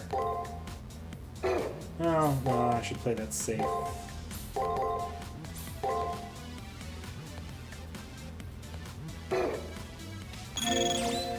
I will throw an ether fragment there, though, at the very end, just so I don't end up in that situation I did last time.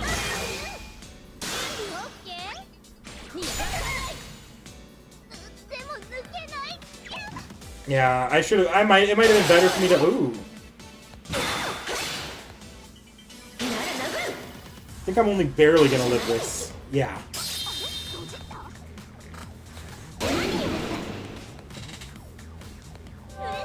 Okay. I was saying in most. Ah, so you're playing LB5. Okay. I do want to stop that bottom one.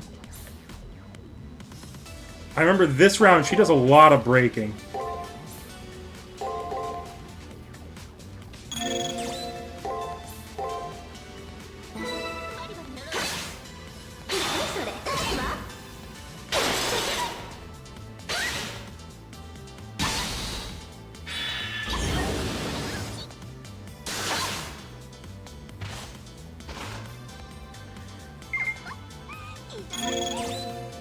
Oh, this is not a bad round at all. Okay.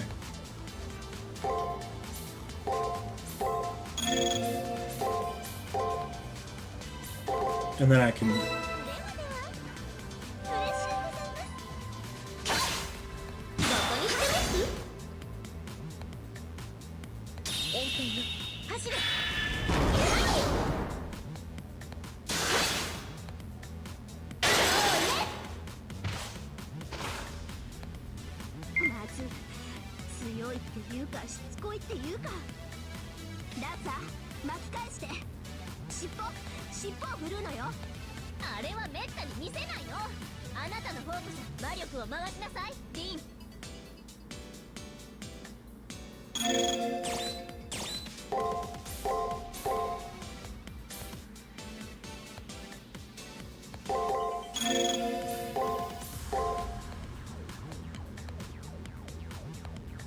Yeah, that's probably safe.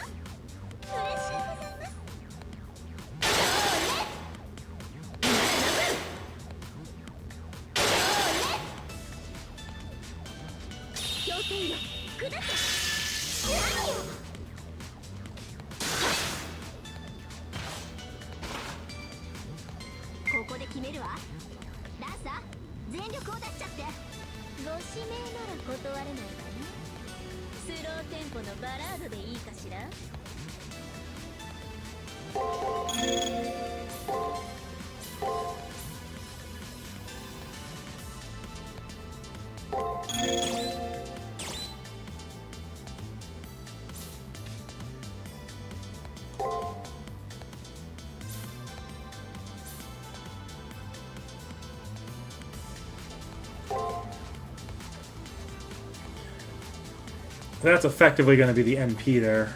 Yeah.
There's not really a good chance here. I think I could wipe here, or I win. That's kind of the way this goes, I think.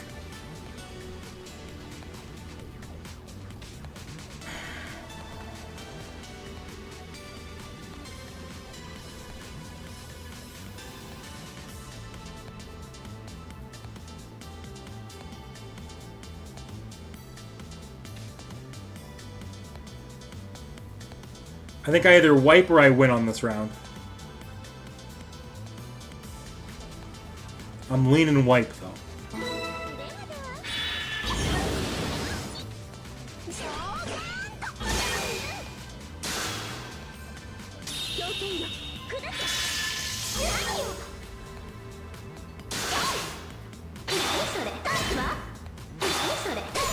Wipe. Fuck! So close.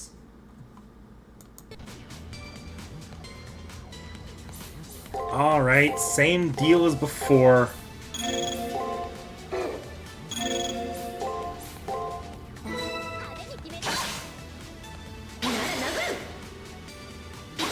I should probably start restoring MP using items, like on good rounds like this.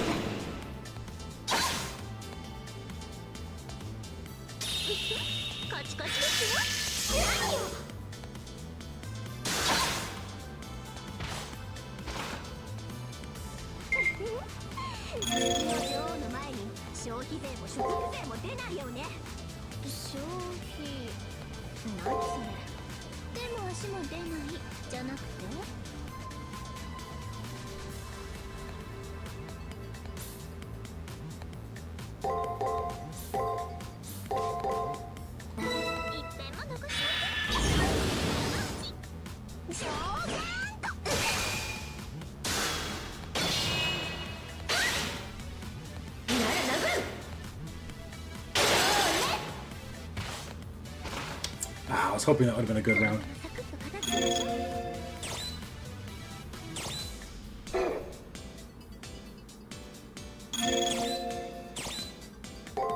I'm gonna let that one go through at the bottom there.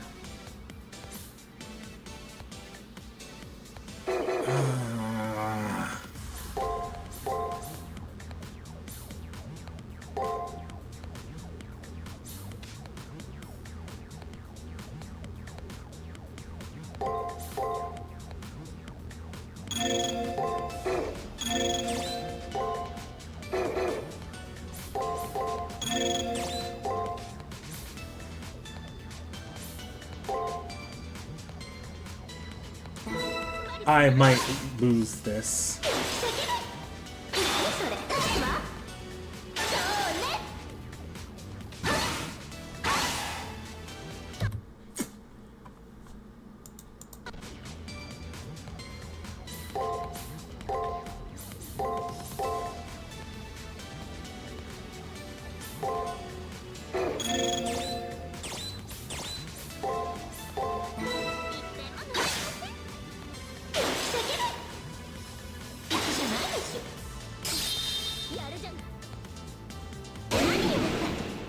Free round.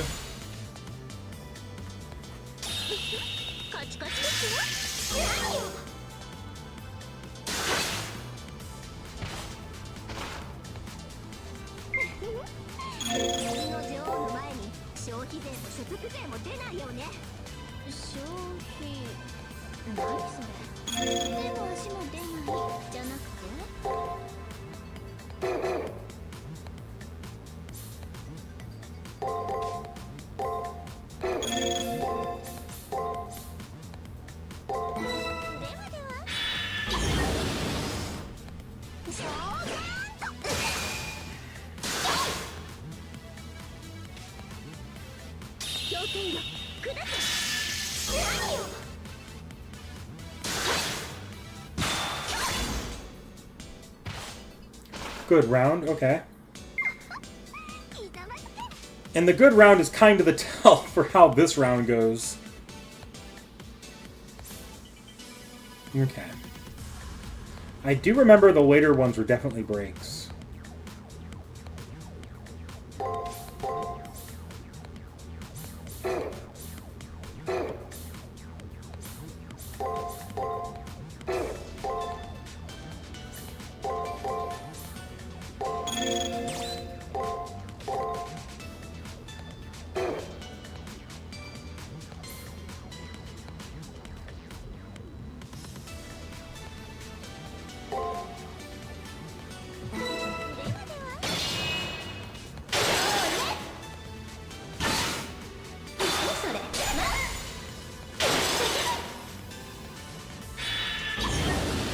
Well, I at least survived that round.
Try.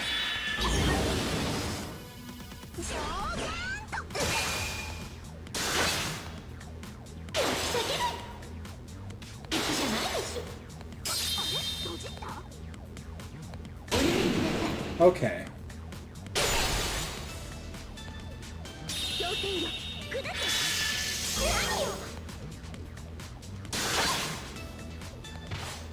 Good round.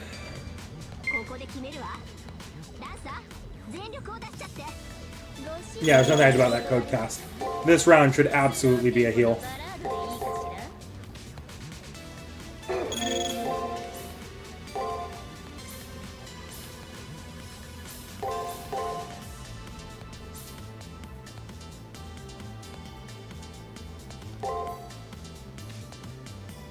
Very good chance I don't live this if my guess is up top or a little bit mid.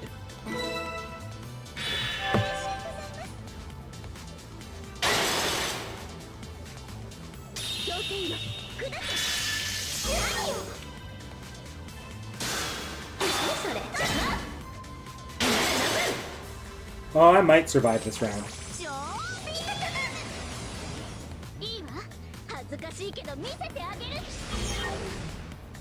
Yeah, just barely.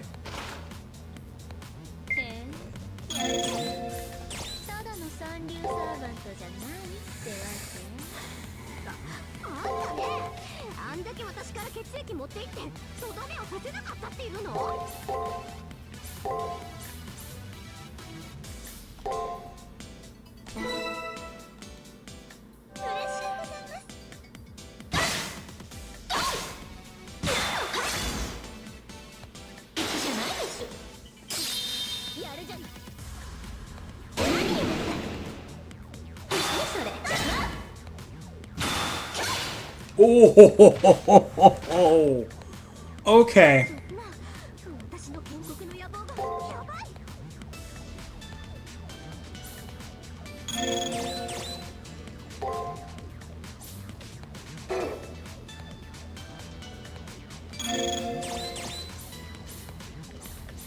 God, if I only knew what slightly means. I assume it means 5 to 10.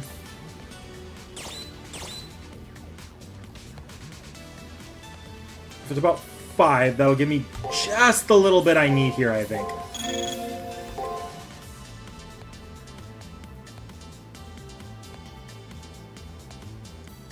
If it doesn't, I'm quite dead.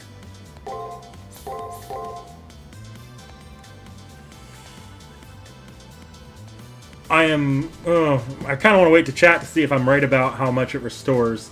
If it's like 2, I am absolutely not pulling that off.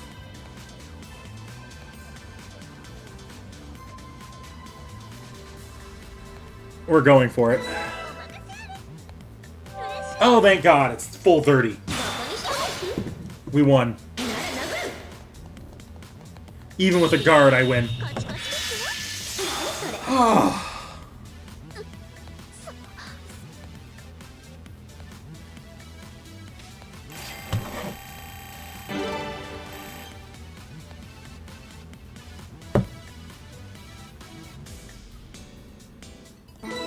Yeah, I just didn't know how much Slight was. I remember Slight in the last game really damn disappointed me.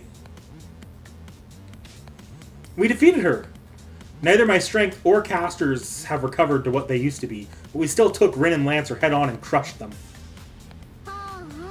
We lost. Well, it's okay. It's rehearsal after all. This was merely the opening act. Later, Rin. We were only partners for a little while, but you were kind of cute. I didn't lose. I can still fight. She's outrageously gutsy. I guess it's impossible to reform Rin's heart through a mere show of force. I see. That is your time to shine, darling. Please use those cool verbal abuse skills to turn this Sun Rin Dede. Sun Rin Dede. Encouraged by Caster, I approach Rin. Lancer disappeared. There's no longer any threats. If I can just persuade Rin now, then everything will be settled. Don't underestimate me. It's time for my final resort.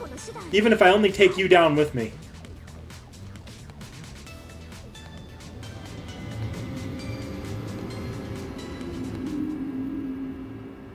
Caster turns around right away, but it's too late. My outstretched hand catches only air. Like a ship caught in a whirlpool, Hakuno Kishinami's consciousness sank into darkness. Yeah, Liz just dumped Rin.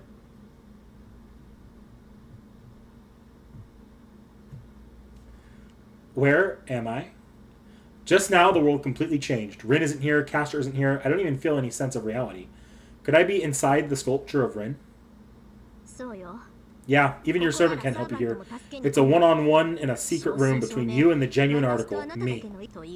Or maybe I should say prison. Sorry, but no exit here. This is my mind. You're trapped here for life. I see. This is the center of Rin's mind.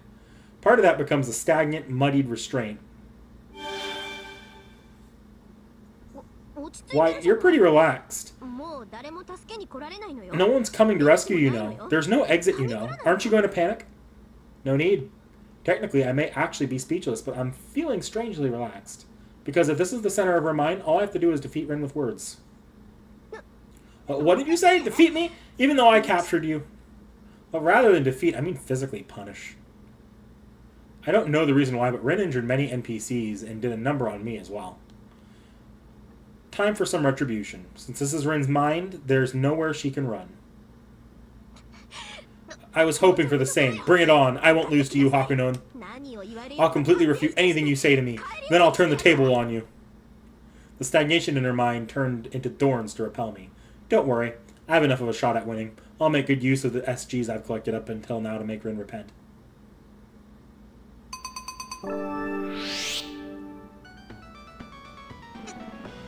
What's with this focused intent? Kishinami is different than usual. She's kind of cool, maybe. Hey, what am I saying? I can't let my guard down. I need to reject her as hard as I can. Kishinami, I said I need to self-reflect, but what exactly is wrong with me? First, let's review. Rin wants to collect more wealth, more cash than she really needs. She keeps saying that the only thing she believes in is money. What's that called again? Money worship. But what's so bad about that? It might not be cute, but money is, yeah, one's future. To do research, wage war, date, you need money, don't you? Wouldn't you rather have 2 premium seats in a movie at the movies than watch videos on the web in your room? Money is love power, right? Going to the movies with Rin, huh? That might be fun to do once we get out of here. Well, searching for hidden gem videos sounds fun, too.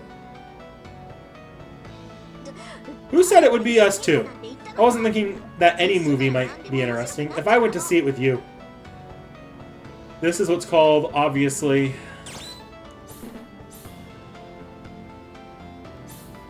Templation. No, that's not how it is at all. Promises, tsunderes, don't decide who people are for them. All I'm doing is what I want. I decide for myself. I prepare myself. I take responsibility. What's wrong with that? It's everyone's duty to be one who dominates themselves. Abandoning that duty just means being lazy. To be human is sometimes to slack off. Ah, who knows? It's to be human still sometimes want to slack off. Okay. That's why she jumps to the extreme for extreme, placing herself in positions that contradict who she is, who she truly is. She possesses a desire that seems to seek taboo. Rin's final secret is submission desire. Hey, shut up, shut up! I can't be doing that. I can't give away control. How can my decisions, impressions, actions, emotions, and even 1 gram of blood, 1 teardrop from my head and my toes, not belong to me? No matter how sweet it would be to do so, I would lose my dignity. I wouldn't even want to be human anymore, so why would I care? This isn't going to work. She's being too hard on herself and now wants an escape route. It's all fleeting trick from her imagination. Nothing more than taboo. I need to tell it to her straight. Get a grip, you capitalist bitch!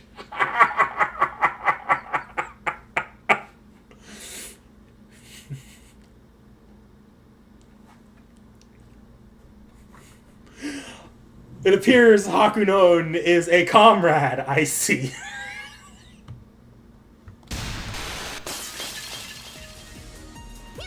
What? Why are you yelling all of a sudden? And bitch? You called me a bitch? I did.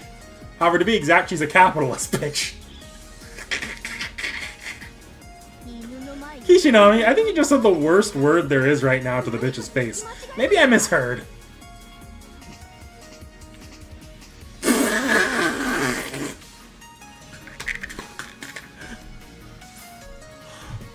I'm going harder. Maybe pig would have been better? That's not better. Why would that be better? Also, I'm seriously disappointed in you. You're going to look at these slender swings.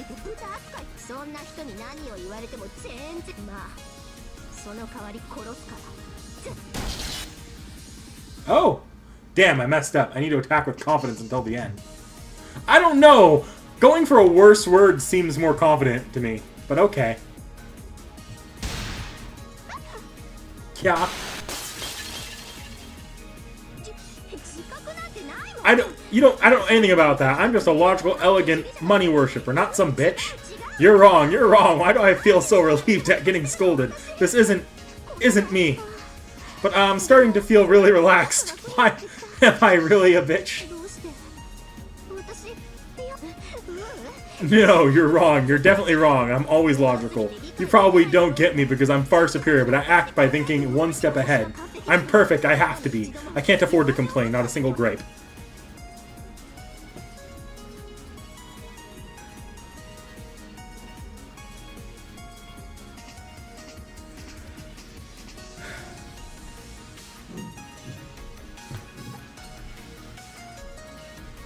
I really want to say she sounds like a piggy squealing and really go at her, but...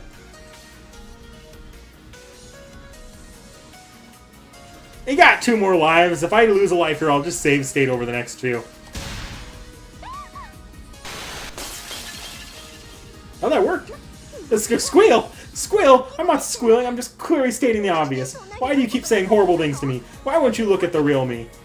What I'm saying isn't the same as what I'm doing. Still, please understand my inner thoughts. She's acting like a spoiled brat. The Rin Tosaka I knew never whined like that. No one can see the real Rin Tosaka anyways. Knowing this, Rin acts strict to everyone, readying herself to be hated by others. That's what this this so kind and beautiful about Rin. But what about right now? She keeps pushing only her thoughts. When confronted, she bawls.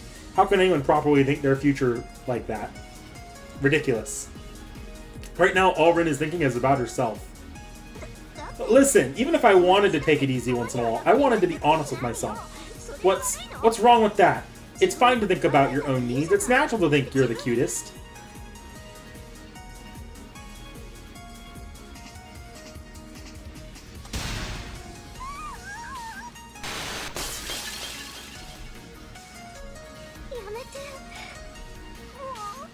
Enough, please. I'll do what you say. I'll do whatever you say.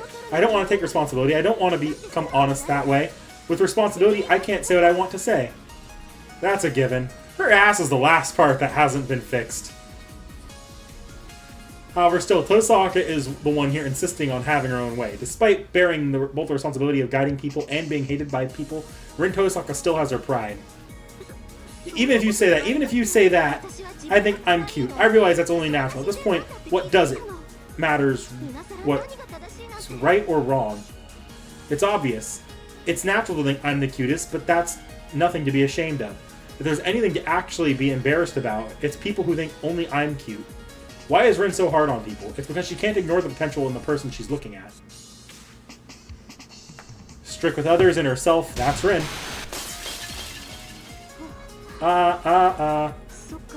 Okay, that's fine. Then, this is who I am. Even though I'm actually weak, I try my best to look tough. I'll look tough to the very end, that's me. Isn't that right? That's who Rin Tosaka is. These are my beliefs. The beliefs I like the most. It feels good, but it's embarrassing. I can't believe I'm fully exposed. But this is fine, right? The one thing I can't change is who I am. Deep down, I'm fine with this. I'll probably have to forgive this once you leave here. But I'm grateful. Thank you for setting me free, Hakuno.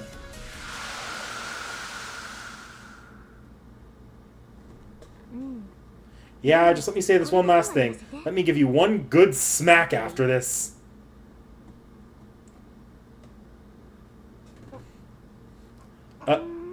Ow, my head. What's going on? Why am I laying here? I rush over to Rin to help her up. Holding Rin in my arms, I feel the warm heat from her body. Unlike Sakura, I don't have a method for measuring someone's vitals. But from this alone, I can tell she's alright. Huh? Hakuno, why am I... If I recall correctly, I contracted with that Red Lancer. Who is this Red Lancer? I can't remember her face, but other than that, nothing else. Hakuno, what's up with me? And hey, where are we? What happened up until now? Rin seems to have forgotten about Lancer. Since hiding things would make her angry somewhere down the line, I explained everything that happened until now. Particularly about how she declared herself a queen, and about the money is power system in detail. Wait! What are you telling me none of that was just a dream? I didn't actually do all those crazy things, right? Oh, on the contrary, it all actually happened. Please be mature and accept it, Rin. Don't worry, a rumor only lasts 9 days. Shamed. I'm shamed for life. Why did I do all this stuff? Rin reflects on things with great vexation. This sorry sight of hers is enough to make me want to write off all her past misdeeds. In any case, the battle is over now. All that's left is to have Rin take us out of here, return to the school, and leave the far side of the moon. Then everything will be settled. Well, all that matters is that you're back to normal now, I say with a smile. Everything will be settled. Ah, that's right, we have something more important to finish. We need to do something about her and fast. We won't be able to leave for eternity. No, it'll be worse than that. Leo's outside as well, right? I need to speak with him fast. How do we get out of here again? Couldn't you just hit me? Alright, Hakuno, hit me. If you hit me hard enough to knock me out, I should wake up.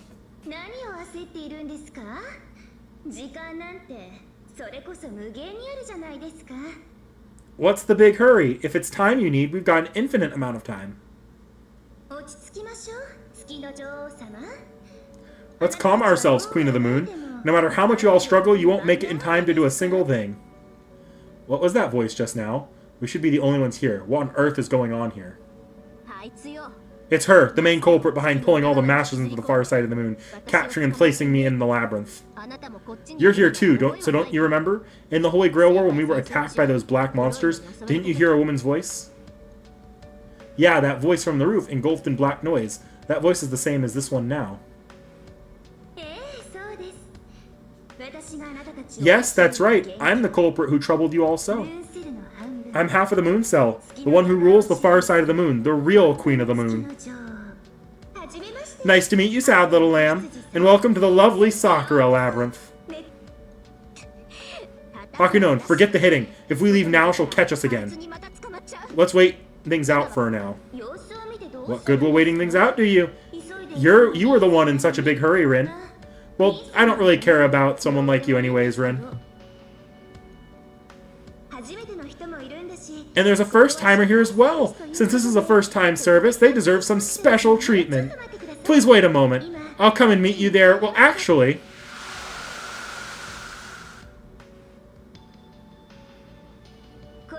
As you can see, if it's you, Senpai, then I won't give you any time to escape.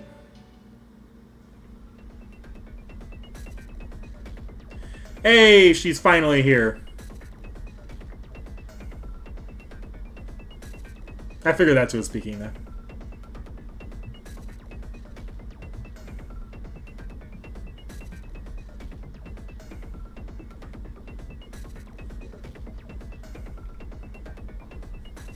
I see a young girl draped in a black mantle. Any master would know who this was. Even Hakuno Kishinami recognizes that face. The face of a young AI girl who, until just now, was searching this labyrinth with me. That face belongs to none other than... Good afternoon. Nice to meet you, Hakuno-senpai. There's no turning back now, so you'd better mentally prepare yourself to get hacked to bits. The young lady giggled with a charming, wicked grin. Indeed, this young girl is the Sakura. Her aura and mannerisms are filled with evil, but there's no doubt that this is Sakura. But is this really who Sakura is? What? You're asking if I'm really Sakura? Don't be stupid. From the top of my head to the tip of my toes, we're nothing alike. I'd never be as weak and unsightly as her. I am the one who is both Sakura and not Sakura. I'm not your run-of-the-mill management AI any longer. My name is BB. I'll leave its acronym to your imagination, but feel free to call me Bebe or Baby. No one's gonna call you that. Her mannerism of speaking tells me that this is no ordinary shapeshifter. She's too sinister to be a management AI. As a Spiritron, she's more like the Moon Cell. This does not bode well for us, darling. Castor's almost alarmed by the abnormality of the situation. This Sakura, or BB as she calls herself, has kidnapped countless masters, infested the school with noise, and even put Rin through something like that. But hey, Senpai, I went out of my way to rescue you, so why are you trying to run from me? If you just carried on with the rom-com slice-of-life program I set up for you, everything would have been fine. And yet you still left, which means you'll need much more punishment. Isn't that right, Senpai? I remembered that's how she did that.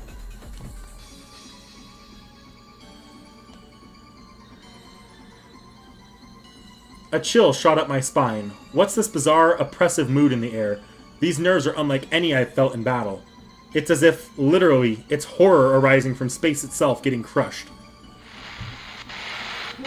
Hello, hello, can you hear me? Hakuno? The monitor suddenly went black. Did something happen to you in there? Oh, Leo, teleport them away now. I'll get myself out, just hurry. This floor is a normal arena. You should be able to clear for teleport. That was Miss Tosaka, I heard. Sakura, bring Hakuno and Miss Tosaka at once. We'll figure out what happened later. Time is of the essence, hurry! Okay, booting student council resource. Initiating forced extraction. Oh, leaving already? Though I don't think you'll break through the labyrinth wall with that haphazard teleportation program. Still, I'd say you made the right call. Don't fight anything you can't beat. When it's yellow up ahead is a death flag. You've learned your lesson. Be a good little prisoner and stay in school. As long as you don't step out of the safe zone, you'll get your happy ending sooner or later. It's true, you know. After all, isn't the best finale the kind that keeps going no matter what? Who doesn't love serials that never end?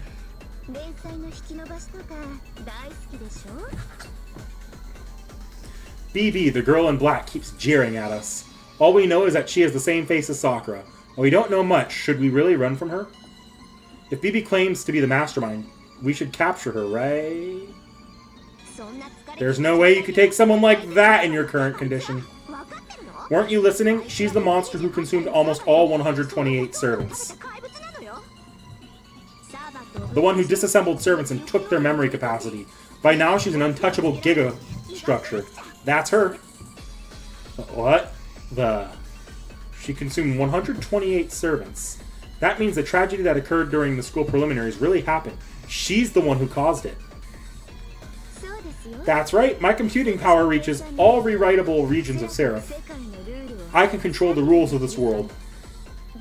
That's why I feel a little sorry for you. How about I do you a solid, Senpai? You won't be able to get past the walls of the Sakura Labyrinth with that teleportation program, so... Right. There.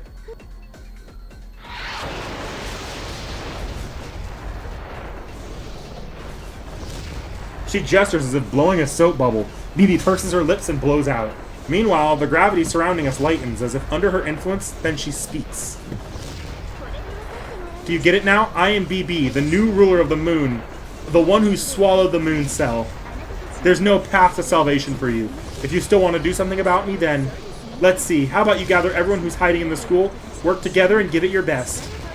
I mean, your chances are mere 0.00001%. But that's what makes games fun, right? Well, mathematically speaking, these odds are pretty much zero, aren't they?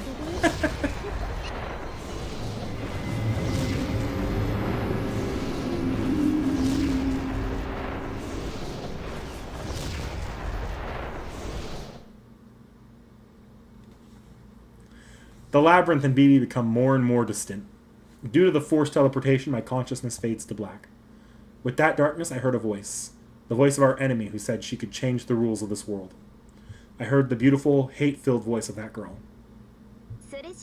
Let's begin the game now, shall we? You're all prisoners of the ruthless Queen of the Night.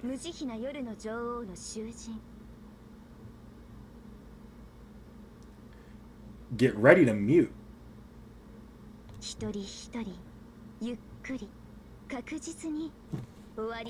Ah! Yes, you're right. You're right. Get ready to mute. Yeah. We'll do this. Because the way I can do this, I can hear it, I can watch it. You guys just don't get to hear it and watch it. Although, yeah, this might still give desktop audio, so I will still have to mute it. I expect a lot from you, Senpai, so make it all the way to the end, okay? I'll actually do desktop audio first, because I think it'll be more sensitive to audio than visual. There we go. Should be fully muted for you guys now.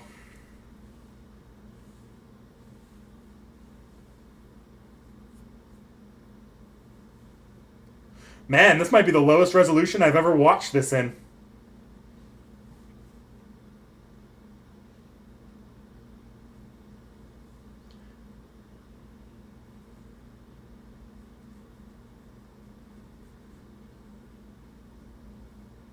You guys can probably see the flashing on my screen.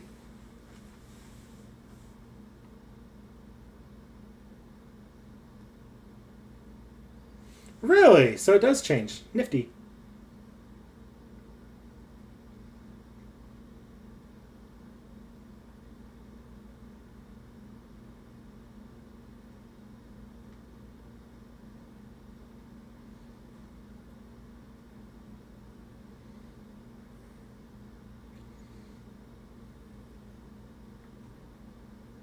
It's a really good OP. I will give it that.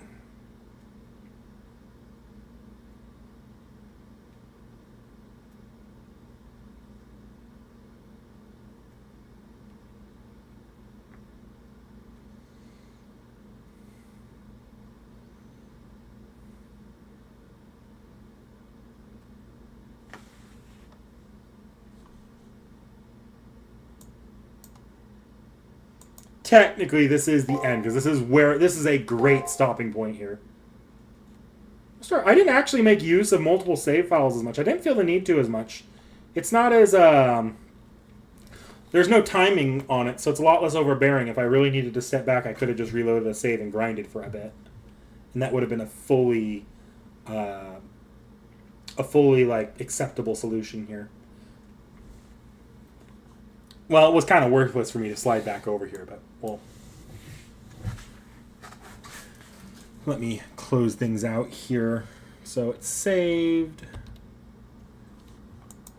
And I will move us to a chatting screen, because that's going to do it for today, I think, gameplay-wise.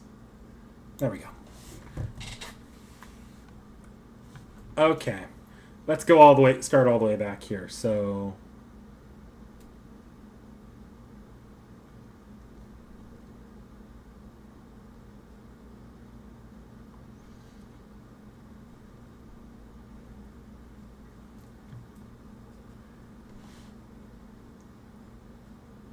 for the money floor bosses. I probably could have. Liz bonks are stunk.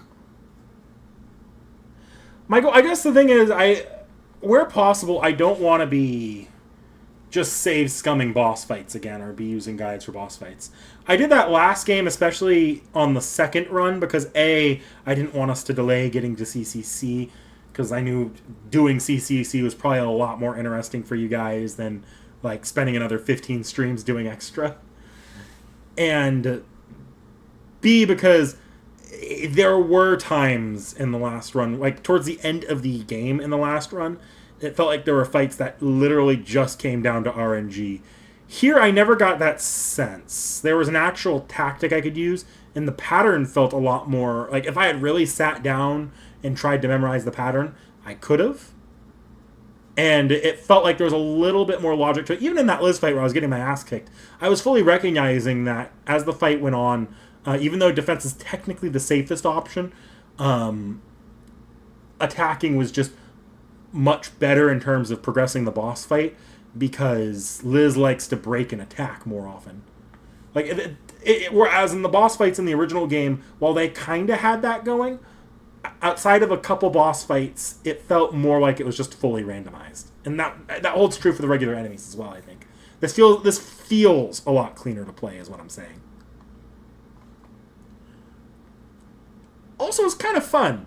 The master skills felt a lot more dynamic, and even Hakuno's master skill, that was a great master skill that they give you right before that boss fight, the stun on skill. In many ways, I thought that was a lot more useful than the heal in this game. Whereas in the last game, it felt like because you had such limited time to grind for money, buying items didn't feel worth it as much as, like, outside of healing items were so much more necessary for even being able to grind in the last game, that you didn't want to be running through them as quickly through the boss fights until you were towards the end of the game.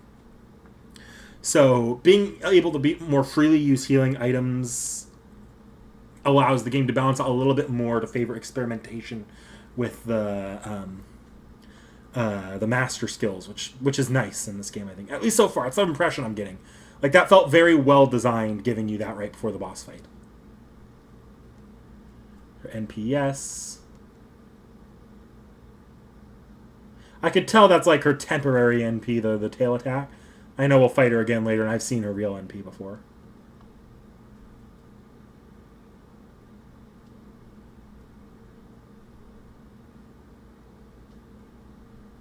I'm aware that Liz in this game is very different than Liz in FGO. Liz in FGO is post-character development, but also not acknowledging character regression from Extella. Because I know they kind of assassinated her character a bit in Extella.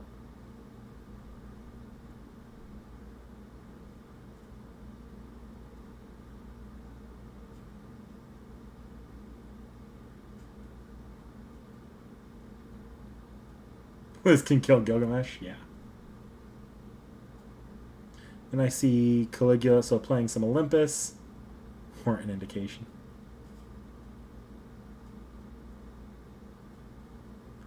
Liz in the heroine category considers calling Liz. If you give up on Liz, you give up on life.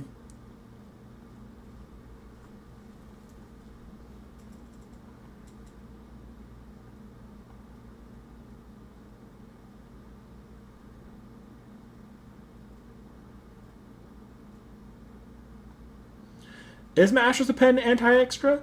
That's pretty neat. I wouldn't, because you literally can only open one Master Pen skill. And honestly, looking at the new Pen skills, I feel like I'd kind of open Mash's Pen 5 before I'd open the first 4. So I probably wouldn't open anti-extra, but that's neat that it's like that. Yeah, sorry, I'm playing catch-up, then I'll be down here.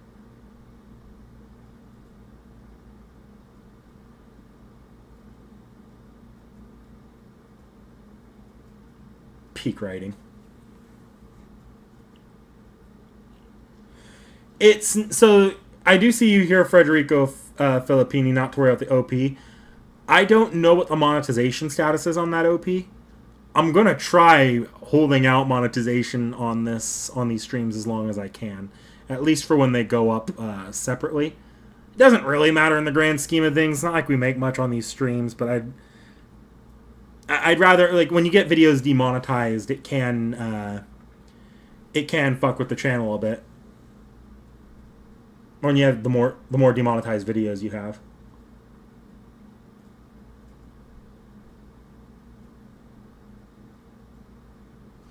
Yeah, lots of BB voice lines.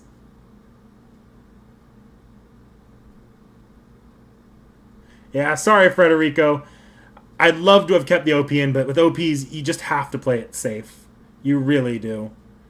Like, even the companies are like, yeah, we can't promise things will be safe with these.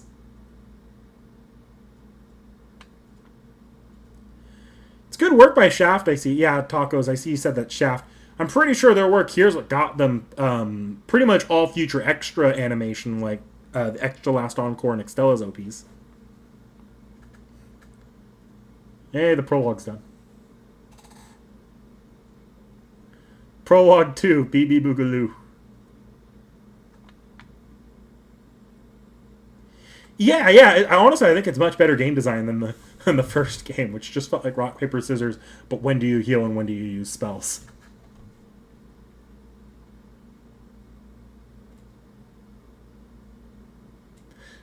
Yeah, that's my understanding of Liz and FGO. My understanding of Liz and a lot of the characters in FGO actually, or a lot of them feel like they're coming right out of CCC, like just off the ending, with both Liz and the Sakura 5. Oh, the Strengthening Quest release in JP. I'm happy about the Abby one. I really am. Abby really needed that. Like, she's not busted now or anything, but when you're bringing something like that, like something like Abby, you're either doing multi-core farming, which I don't know that Abby's quite good enough for the damage you need to get, unless it's like a Berserker or a Foreigner or a Pretender boss. Or you're doing like a boss killing, like you're trying to stall things out. I think the way Abby is now, I feel like she just has better. She's going to be much better as a boss wall, because that's what you use for like single target foreigners for if they're not multi cores, just as a boss wall. And when you're with that, she probably has decent synergy with Van Gogh, because I think Van Gogh also has a terror. Yeah, Van Gogh definitely has a terror stat infliction as well. So yeah, I think it just gives her better Van Gogh synergy. So you might not you don't need to bring multiple. In fact, it probably helps not to bring multiple support Buster servants, or if you do, you can swap out one of the Clan Skies for a Van Gogh. As for Billy, I don't have many. I don't have any thoughts on Billy. I think Billy's. I haven't used Billy yet. I haven't leveled him on either server, so that's. I know he's. I've heard he's decent now for a critting Avenger. What are some of the other ones that we've had so far? Just yesterday. What was yesterday's buff? Yesterday was the Rider. It's Kandar. I'm happy with this Kandar's buff. I don't have his Kandar, but my brother and I were literally having a debate the other day over who was worse, this Kandar or Arthur. Definitely Arthur now, as Kandar is actually really good at this point. And I like some. I love the ignore defense. It gives him some decent challenge quest utility. In some ways, though, it makes me feel worse about Sherlock. Sherlock buff tomorrow, please. And then who was before that?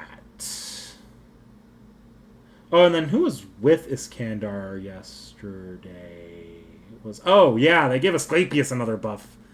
That's a bit ridiculous. I don't know why we needed to buff Asclepius again. There are other 3-star casters that needed that way more. And Asclepius fits his niche just fine without it. He's already killing off other niches. No need for him to start going after Zufus as the low rarity art support.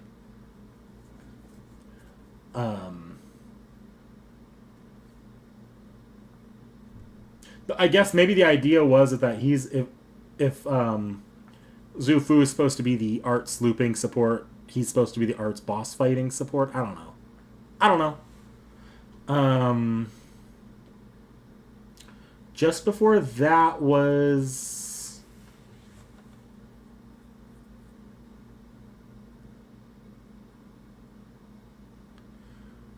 Oh, Nidicrus Summer. I heard Nidicrus Summer's pretty good. Now.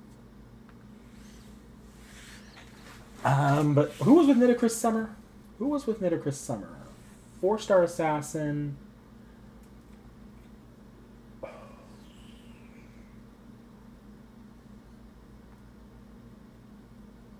I don't remember who the 5-star buff was with Nidicrus Summer. Was that back to... Are we back to Saber if I go back that far? Is that... The Saber buff was for Benny Enma. Yeah, it was Benny Enma. And Nidicrus. Yeah, I'm back at the start, I think. I don't know much about Benny Enma's buff. I heard it was pretty good. Oh, and then there's Giles. Giles got buffed. I forget. There was one more 5-star then. Giles was... His buff looked... It looked like it could do interesting things. Yeah, Nidicrus was this is Kandar. Okay, so then... Alright, and then tomorrow we have a ruler, and... it's a ruler and... is it an assassin? Or is it... Was it an assassin? No, it wasn't an assassin. Oh, no, yeah, it is an assassin. It's a ruler and a 1-star assassin. Like, I'm personally holding out for either a Sherlock or a Qin Huang buff. I would love for either of them to get buffs, because those are my NA rulers. Realistically, if Moriarty ruler probably wouldn't be a bad candidate. I do feel like Sherlock Holmes is on the table, though. He does kind of struggle to keep up sometimes. Especially with this Kandar now encroaching in on his territory just a bit. Could be Cope, though. For the assassins, I think everyone agrees it should be Corday, but it's... Hear me out here. Don't be surprised if it's not who we think it should be. It doesn't feel like they play off that logic. Foreigner. I assume... I see Kukulkan here. Oh, does Kukulkan fit the Giles buff perfectly? That's funny.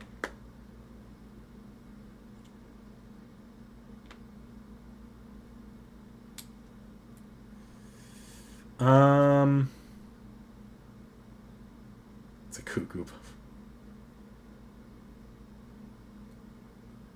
Cleo was the other servant that got buffed. I don't have anything to say on Cleo. I do not know how Cleo played before, and I don't really know how Cleo plays now. To my understanding, it was a buff. Wasn't a bad buff. I think it was just it was a standard.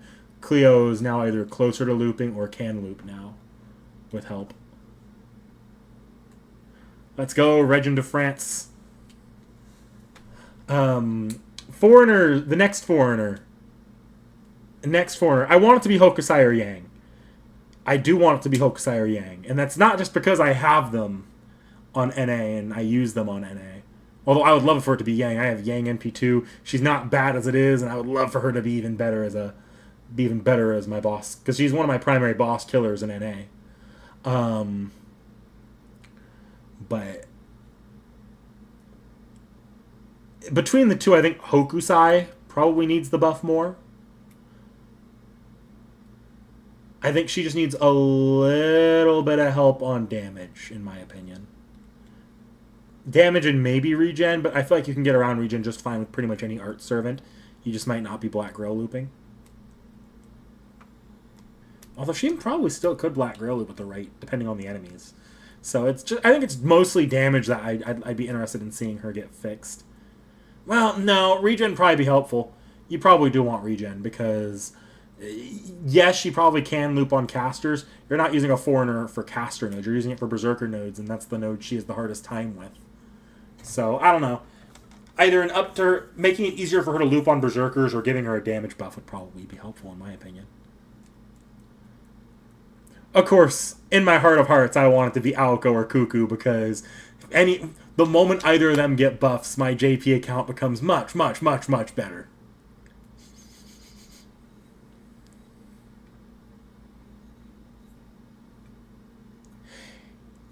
And then the double caster day. The double caster day.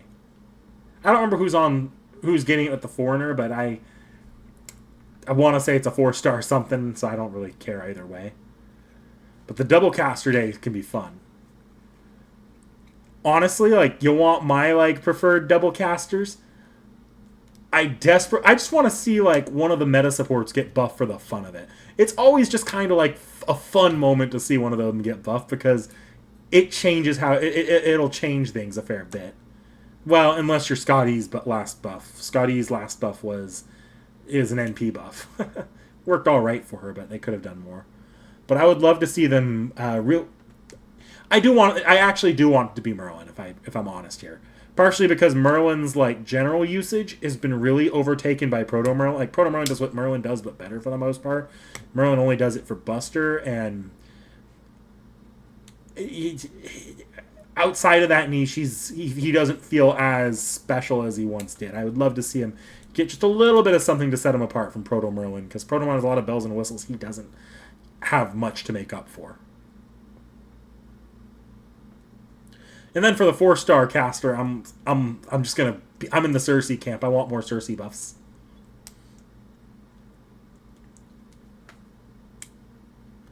Summer stream for Zufu Addendum? Yes. That's pretty much exactly what we're waiting for, too. It's going to be a bit of a tight fit, I'm not going to lie. The Qin Shi Huang Zufu, that video's not... We don't have that much time on it. But it's going to be pretty last minute, but we are going to do our best to get that summer stream first.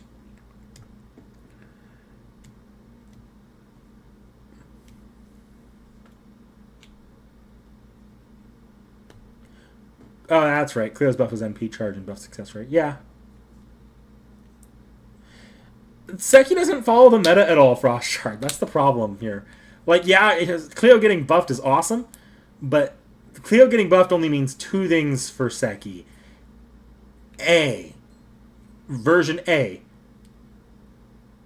It's just a fun little note for her. She doesn't really play that actively in FGO, so she's like, it doesn't mean much to her there.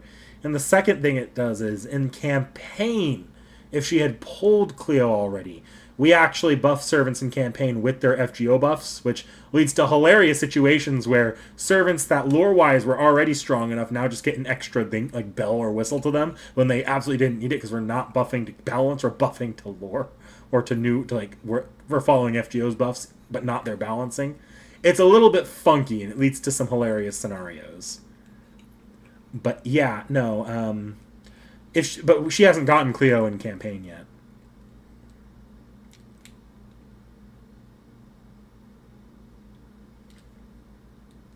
Crane probably could use a lot. Admittedly, Crane needs a buff more than Merlin. Like, there are plenty of 5-star casters that need buffs more than Merlin. I just want Merlin because, that's the, let's see the new generation of power creep. Like, my internal instinct to be like, I want to see some of the old favorite support casters brought onto a little bit of parity. But Crane probably needs it more than any of the older support casters. I think that's the big thing, is a lot of casters probably need it more than the big support casters do. Is it a 3-star rider? Oh, fuck yeah. Ushi buff. Ushi buff. Please, an Ushi buff. Not happening. Not happening. There's like one thing they could buff left with Ushi, and it would be ridiculous. Ushi's not getting another buff unless she ties into something again somehow. I'm pretty sure that's how she got all those buffs in the first place, was like an actual rank up buff. I think she got one was to tie in with Babylonia probably, and one was to tie in with Melty Blood probably. I don't know for certain. I'm spitting that out of my ass a bit, but ooh, she definitely doesn't need those buffs. But I want her to be buffed again. In reality, it's probably going to be someone like a Medusa or a maybe Alexander. Alexander, to my understanding, wasn't that bad anymore. The 5-star caster is Castoria. That would be the biggest troll on the planet. Like that. Like, oh my god, that would be simultaneously the most awesome news ever, and it would also be like the most awful thing that they could have done. People would be pissed, but also so many people have Castoria that it would be kind of funny to see just a buff to Castoria is not a buff to Castoria. It's a buff to FGO players. Let's be real here. This week, yeah, I don't think there's a Seki Reacts this week. We didn't move anything up or back, so let me take a look here at the schedule for you guys. This week, I don't think there's a Seki Reacts.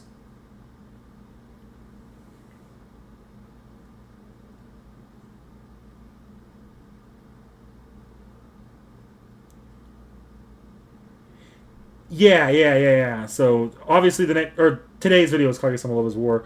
The next videos are going to be two off the shelves: Solo Leveling Volume 8, and then off the shelf for Bakuman Volumes 9 through 12. We're getting there, but also we still have another Seki Reacts before then.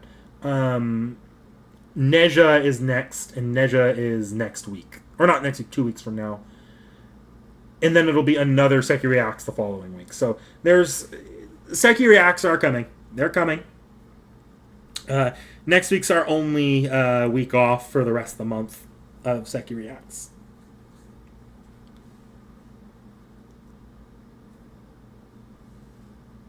Yeah, the month of China.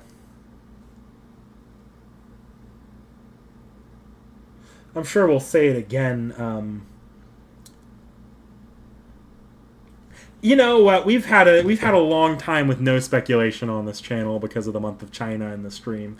I'm gonna throw you guys a hint for next month's theme. Not even a hint. I'll just say the theme for next month's theme. It'll probably be the hint at the end of. I think it was the. Was it a hint? I don't know if I gave a hint at the end of the stream, so I might even give him this exact hint already. But next month's theme is a Gouda Gouda month. Like all the servants are Gouda Gouda servants. So. Yeah, September, the month of Gouda Gouda. I'll also say we haven't recorded shit for that month yet. Seki just got back, and the last Seki Reacts we recorded were for the stream. All of next month's are completely unrecorded still, and we'll be honest, I didn't even start preparing for those. How do I even prepare for a Seki Reacts? It's been so long. I'm not mentally ready yet.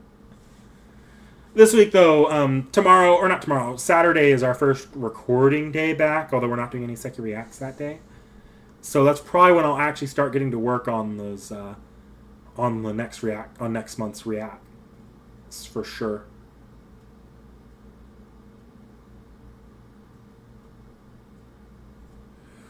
Tacos. Gouda Gouda absolutely could be this September. Last year it was in December.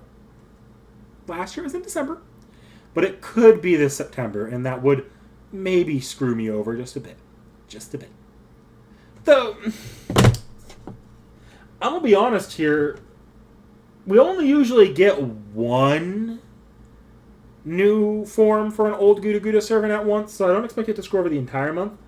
And the big servant that could get another form in the new, like the big one that I think I'm personally suspecting, maybe it's not true, could be totally off base, but I suspect the next Gouda Gouda new form is going to be T.H.E. I think we're finally getting Yoro Dono. So I think that's the next like big returning form for Guda Guda. You're right. We have not done Okada Frost Shard. We have not done Okada. And if we're doing Okada next month and they put in a new Okada form, it could screw me over. Absolutely could. But I feel like Cha-Cha is kind of the next one that's been overdue for a new, for like a new Guda Guda form. Partially because she's in welfare, and they do like to pull these welfares out of welfare.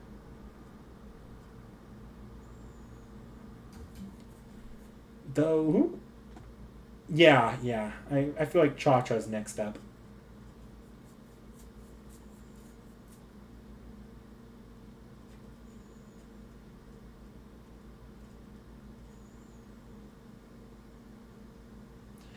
They could very well add in an NPC, but I feel less bad if it's an NPC that has to get moved to updates. Not gonna lie.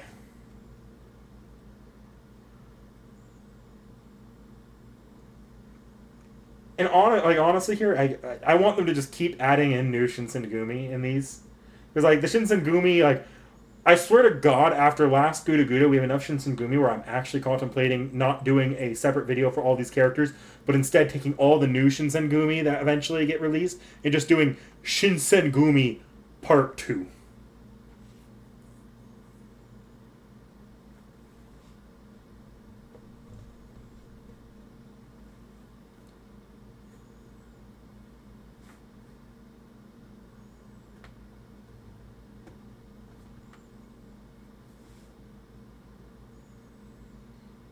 Yeah, we still don't have Honda. They allude to him a lot. We don't have him. Um, I will give you guys the heads up, or I will give you guys a reminder that remember a lot of our Seki React schedules prepared 1 to 2 years in advance. So like we've had this entire year planned out since the start of the year, and way beyond that even. So while some servants can tend to get like snuck into the schedule early, like I believe Takeru was definitely snuck into the schedule early. Um, Newer servants do have a tendency to be pushed out a year or two till their launch in NA. Like that's like if you want to know when we're like when the iron's hot for that these days, it is closer to their launch in NA just because we have so few servants. Or not that we have so few servants left to do, but we're really hitting. We're scraping, not scraping the bottom of the barrel, but it's getting harder and harder to find like big names to add into a month to like and like properly evenly spread them. Like I don't even remember like previous Fate weeks for the channel have been a lot bigger. I think this month we had some big names too, but I think next year you're going to start seeing some. Maybe the servants aren't all the big hitters anymore, and that's kind of one of our biggest thoughts on Seki Reacts is what comes after Seki Reacts, or how does this change as we start running out of servants? And I think we're still figuring that out, but I might have sort of a way of maybe getting around that, or something I could do to either space out or replace the Seki Reacts if we ever run out. And you also might start seeing Seki Reacts come out a lot sooner to the servant releases.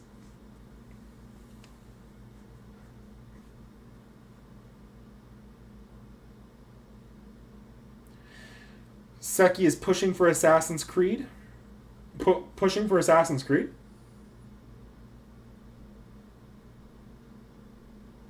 Do you mean in terms of a React series? Seki knows more about Assassin's Creed than I do. I've never played an Assassin's Creed game in my life. Seki's the one that plays those. It'd be Knick Knack reacts to Assassin's Creed, and that kills the point. Seki's the one that's majored in history and archaeology. As fun as it would be, I have tried to actually tell Seki we should incorporate that history, archaeology angle into other anime content before other gaming content. I think that'd be a natural place to move Seki Reacts to, if like as a spin-off of Seki Reacts to Fate, is doing other historical and literature topics. No. And I'm sure we could find a format for some of that stuff. But the problem is that Seki Reacts was definitely a... it was a happy accident that I was as big of a Fate fan as I am, and that Seki is as big of a history and mythology and literature buff as she is. Because, like, I don't think Seki Reacts works if I just grab a random person who's never seen Fate before and bring them in. Because where Seki can look at a Minamoto no Yoshitsune and be like, who is that? I'm going to go read the entire like literature and find a rare copy of the translation that isn't widespread in the States and learn about them and then become real interested in him. That way I can do reacts. A random person off the streets just gonna be like, who the fuck is a Yoshitsune? Yeah. For the Trom servants we haven't done yet? Yeah, I mean, it all comes and goes. Reacts happen when they happen. It's just as we start running out of big servants and big names for both Seki and like that Seki wants to cover and that I want to cover, we're starting to lean more into timeliness or like some of the bigger names are going to be bigger because they're relevant in NA. It's not the case necessarily now. I think this is sort of one of our this year and next year we still do have enough big names where I think they spread out a little bit. It's the following year I'm worried about. It's 2020. 2027 is, if we keep going at that point, it's going to be interesting to see how we fill out the schedule from there. Ikitosen. Yeah, I guess that's why the Seki Reacts format. On the other hand, I don't know enough about other like anime that include historical figures, like say something like Drifters, and I don't think other anime have nearly the almost Pokemon gotta catch them all aspect that Fate does. So it'd be kind of funny for like historical anime that I may or may not be into, or games that include historical figures, or it'd be funny to see Seki's reaction to some of the Final Fantasy summons, and because their namesakes are not what gets summoned. It's a very different type of product. I don't think it's nearly as engaging for us and probably you guys. Yeah, light novels definitely bulk up the roster. The only problem with light novels, it's not like when we do light novel servants, it's not usually a very visually engaging experience for the video. We don't have the NPs. We have a lot less design to go off of. We've had a couple light novel servants that I've pushed back just because I want to have more lore and more sort of presentation to show Seki.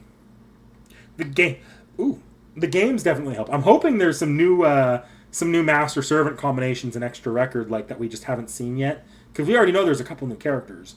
It'd be fun if there's a couple extra like servants that you maybe don't go against, but you have to fight like as mini bosses throughout the week. That'd be kind of cool. An extra record. I don't know for certain we get something like that. We've seen new characters, so if they do something like that, that could be really helpful. And just anytime we get new servants out of games, it's nice. We just need more games for that. Samurai Remnant really saved my bacon. I'm going to be honest here. There's a lot of big Samurai Remnant servants that we can absolutely do on their own now. Maybe not someone like, what's his name? Castor. But a lot of the other servants I feel like we could do full videos on without FGO character sheets. Or not character sheets, FGO variations. Yeah, the DLC Samurai Remnant characters. God, I'm glad we haven't done Yagyu yet. I still haven't actually played. I haven't played the second two DLC passes. I've only done 2 runs of the Gilgamesh Arena, and then I haven't played the other 2 because I got really busy with. I want to say I was mid Persona 3 Reload during the. No, it wasn't Persona 3 Reload. What was I in the middle of during the Yagyu DLC? Can't remember. But I was in the middle of something when that was ongoing.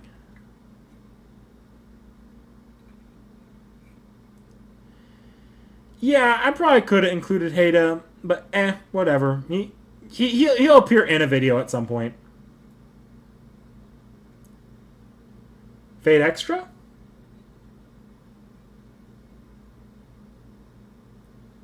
What about Fate Extra Tacos?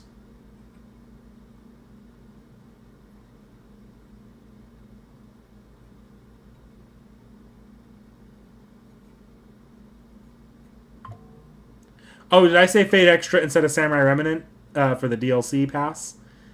Oh, that might have been it. If that's what I said, then yeah, that was a mistake. Though Fate Extra DLC might kind of go hard, but I don't know. It's Studio BB's a new studio. I don't think there'll be Fate Extra DLC, to be honest. There could be, but it just doesn't seem like something they do quite yet. Because I don't know that they'd be confident enough that they're probably not confident enough that the product itself will already sell.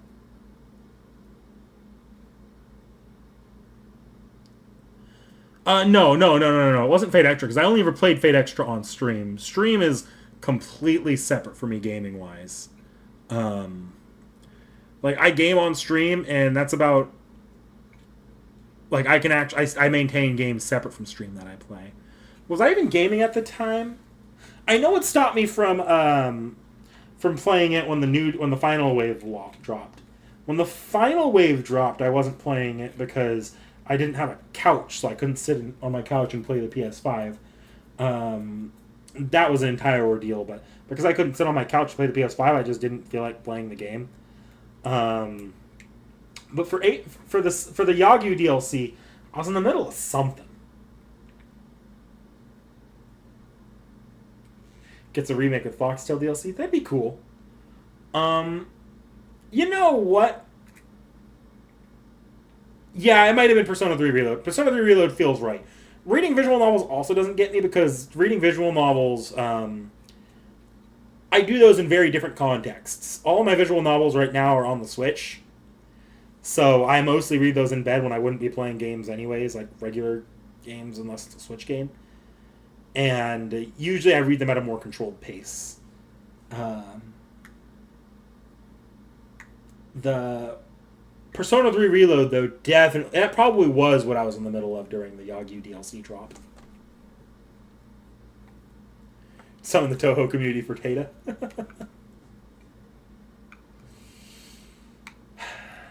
Yeah. Is there anything... There were a couple things that besides what I've talked about already. Because I've already talked about... I touched upon the Famitsu interview a bit, but there was a lot in there. Like, obviously, I'm not a translation source, so I could have what I'm saying here completely wrong. But it was interesting to me that they're really, really leaning in a lot on what the finale here. And they're emphasizing something like a new system, they said. It's interesting to me because I don't... It's hard to tell what that exactly means. My thought here is that FGO's gameplay loop in the finale probably starts looking different. The servants might stay the same. The actual gameplay itself might stay the same, but the loop might be a little bit different. Like, sort of similar to how Grailfront, the recent Grailfront event really changed the gameplay loop, and that's like, you could use the same servants for a completely different type of combat, and a completely different, style of game there, and it feels fairly natural for the most part. Like, I could totally see the finale not doing that, but changing how they're going about, how they go about designing chapters of FGO. Like, it's starting there. They're calling it a system. So it's a new, this isn't like a one-off thing here, assuming FGO doesn't end service at the finale. And they did emphasize bond increases. Like getting to bond 10.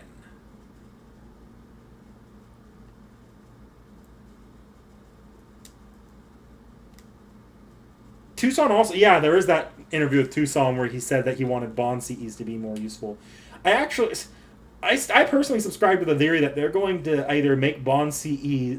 My thought is they're going to make Bond CEs not take up, like, it might still take up party cost, but it might not take up, like, you might be able to equip a Bond CE alongside another CE with a servant.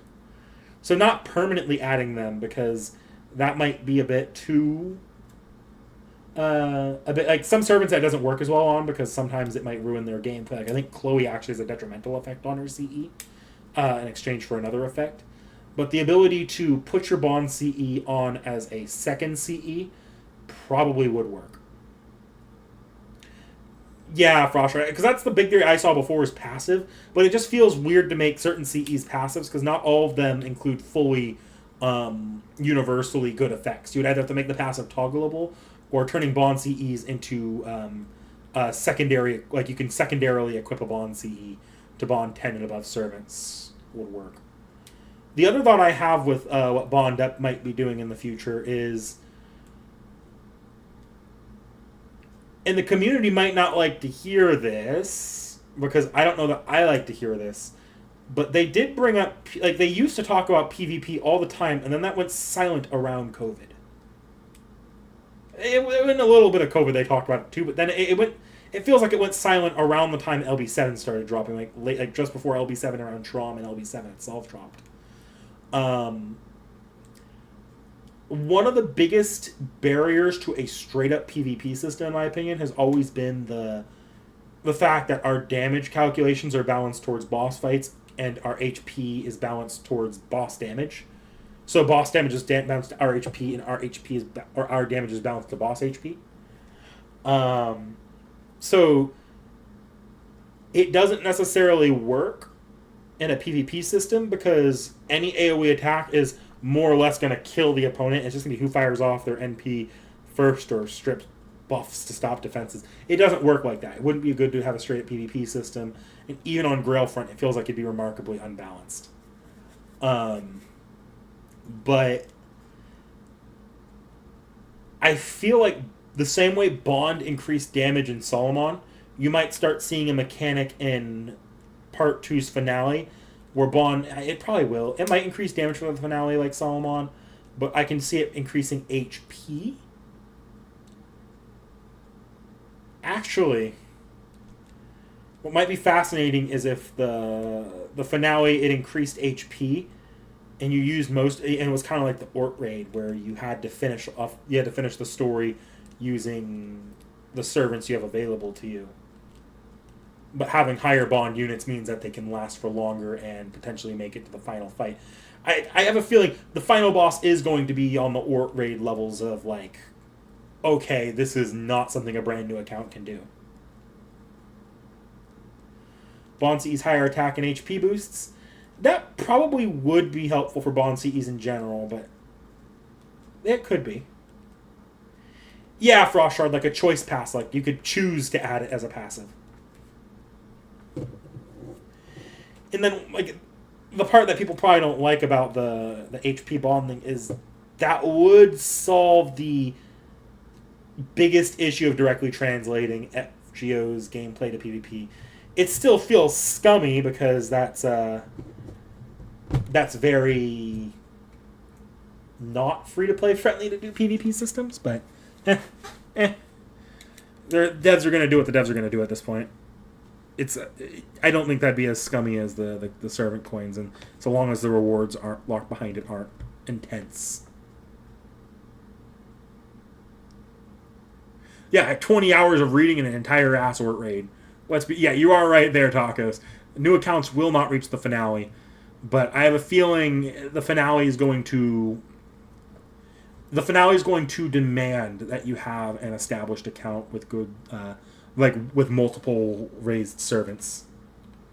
It may be a few, or fewer raised servants, and like some absolute behemoths of units, like your 120s NP5 servants. With Bond 10 or above.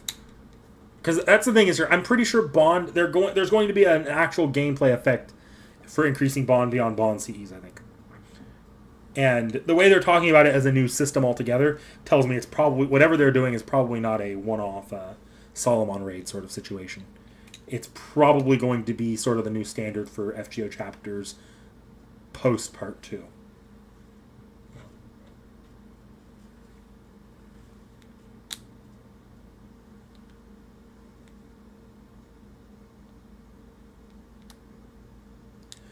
Think we'll see Marsbury in the finale? Oh, almost definitely, in my opinion.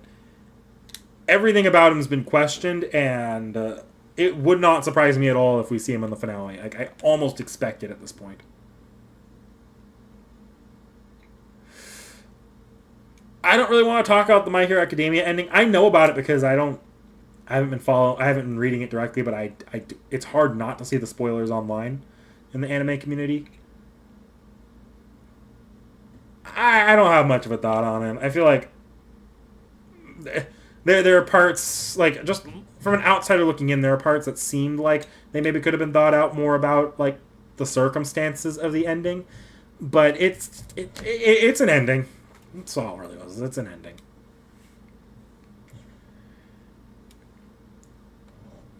I think they just maybe the mangaka could have thought a couple things out a little bit more clearly. Yeah, Marsbury got some splaining to do.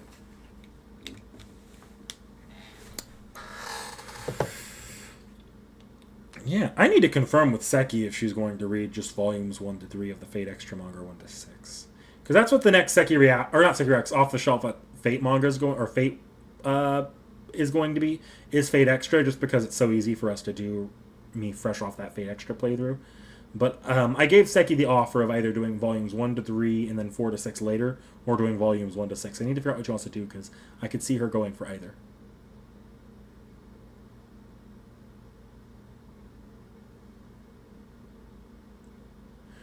What, Horikoshi? Are you talking about Horikoshi with the MHA ending? Who knows? You just pulled Space Ishtar from 2 tickets? Hell yeah, Dakota Doyle. Hell yeah.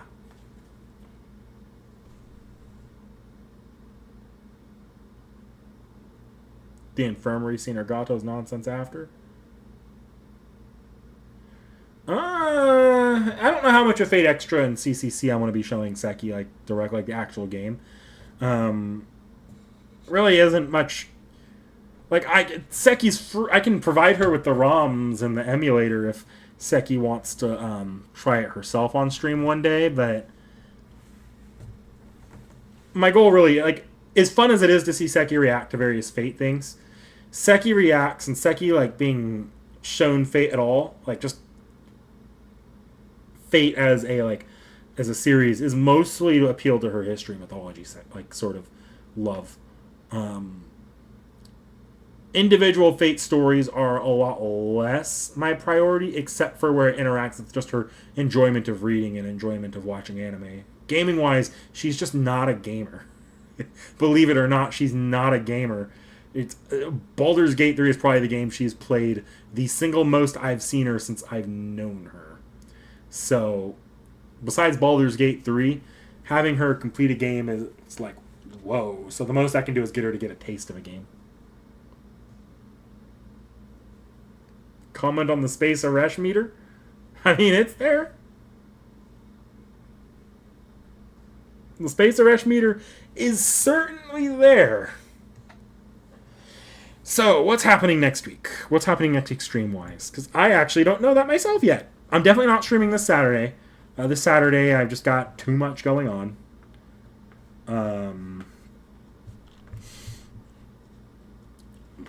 So, no weekend stream this week.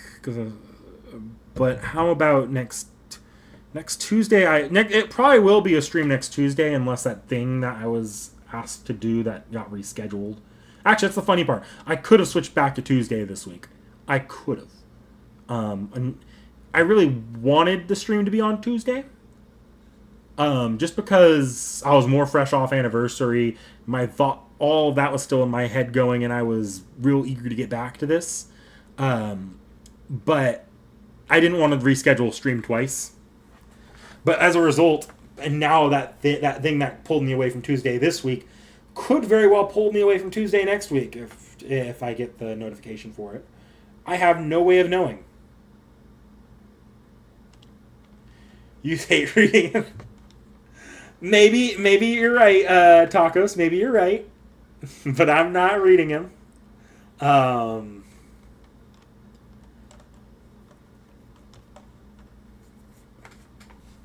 but so assuming it doesn't get pushed back next week, I probably will stream Tuesday. Now the real question is Wednesday morning at 2 a.m. Am I streaming CL rolls? Because I wasn't expecting it, but Anniversary made it rain. Dev Apologems made it rain. Further campaigns made it rain. So I have a pretty damn clear shot at pity now with CL. A huge part of me wants to stream it, but there's a reason why streaming like planned FGOJP rolls have gone just nowhere for me outside of the anniversary rolls. It's because 2 a.m. for me is just awful on me. Like I've already this week ruined my sleep schedule. Like I've pretty much like artificially jet lagged myself from this, making work really rough. Am I gonna like Gato by the end of CCZ? We'll see. And it is true I could save the stream for Wednesday, but like Wednesday after I get off work.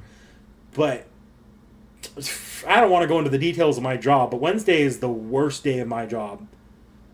Consistently. Like, I'm going to get off work Wednesday, and I'm not going to want to stream. I'm going to want to mostly die on the couch. And believe it or not, I do have a sleep schedule. Having a 9 to 5 will do that to you.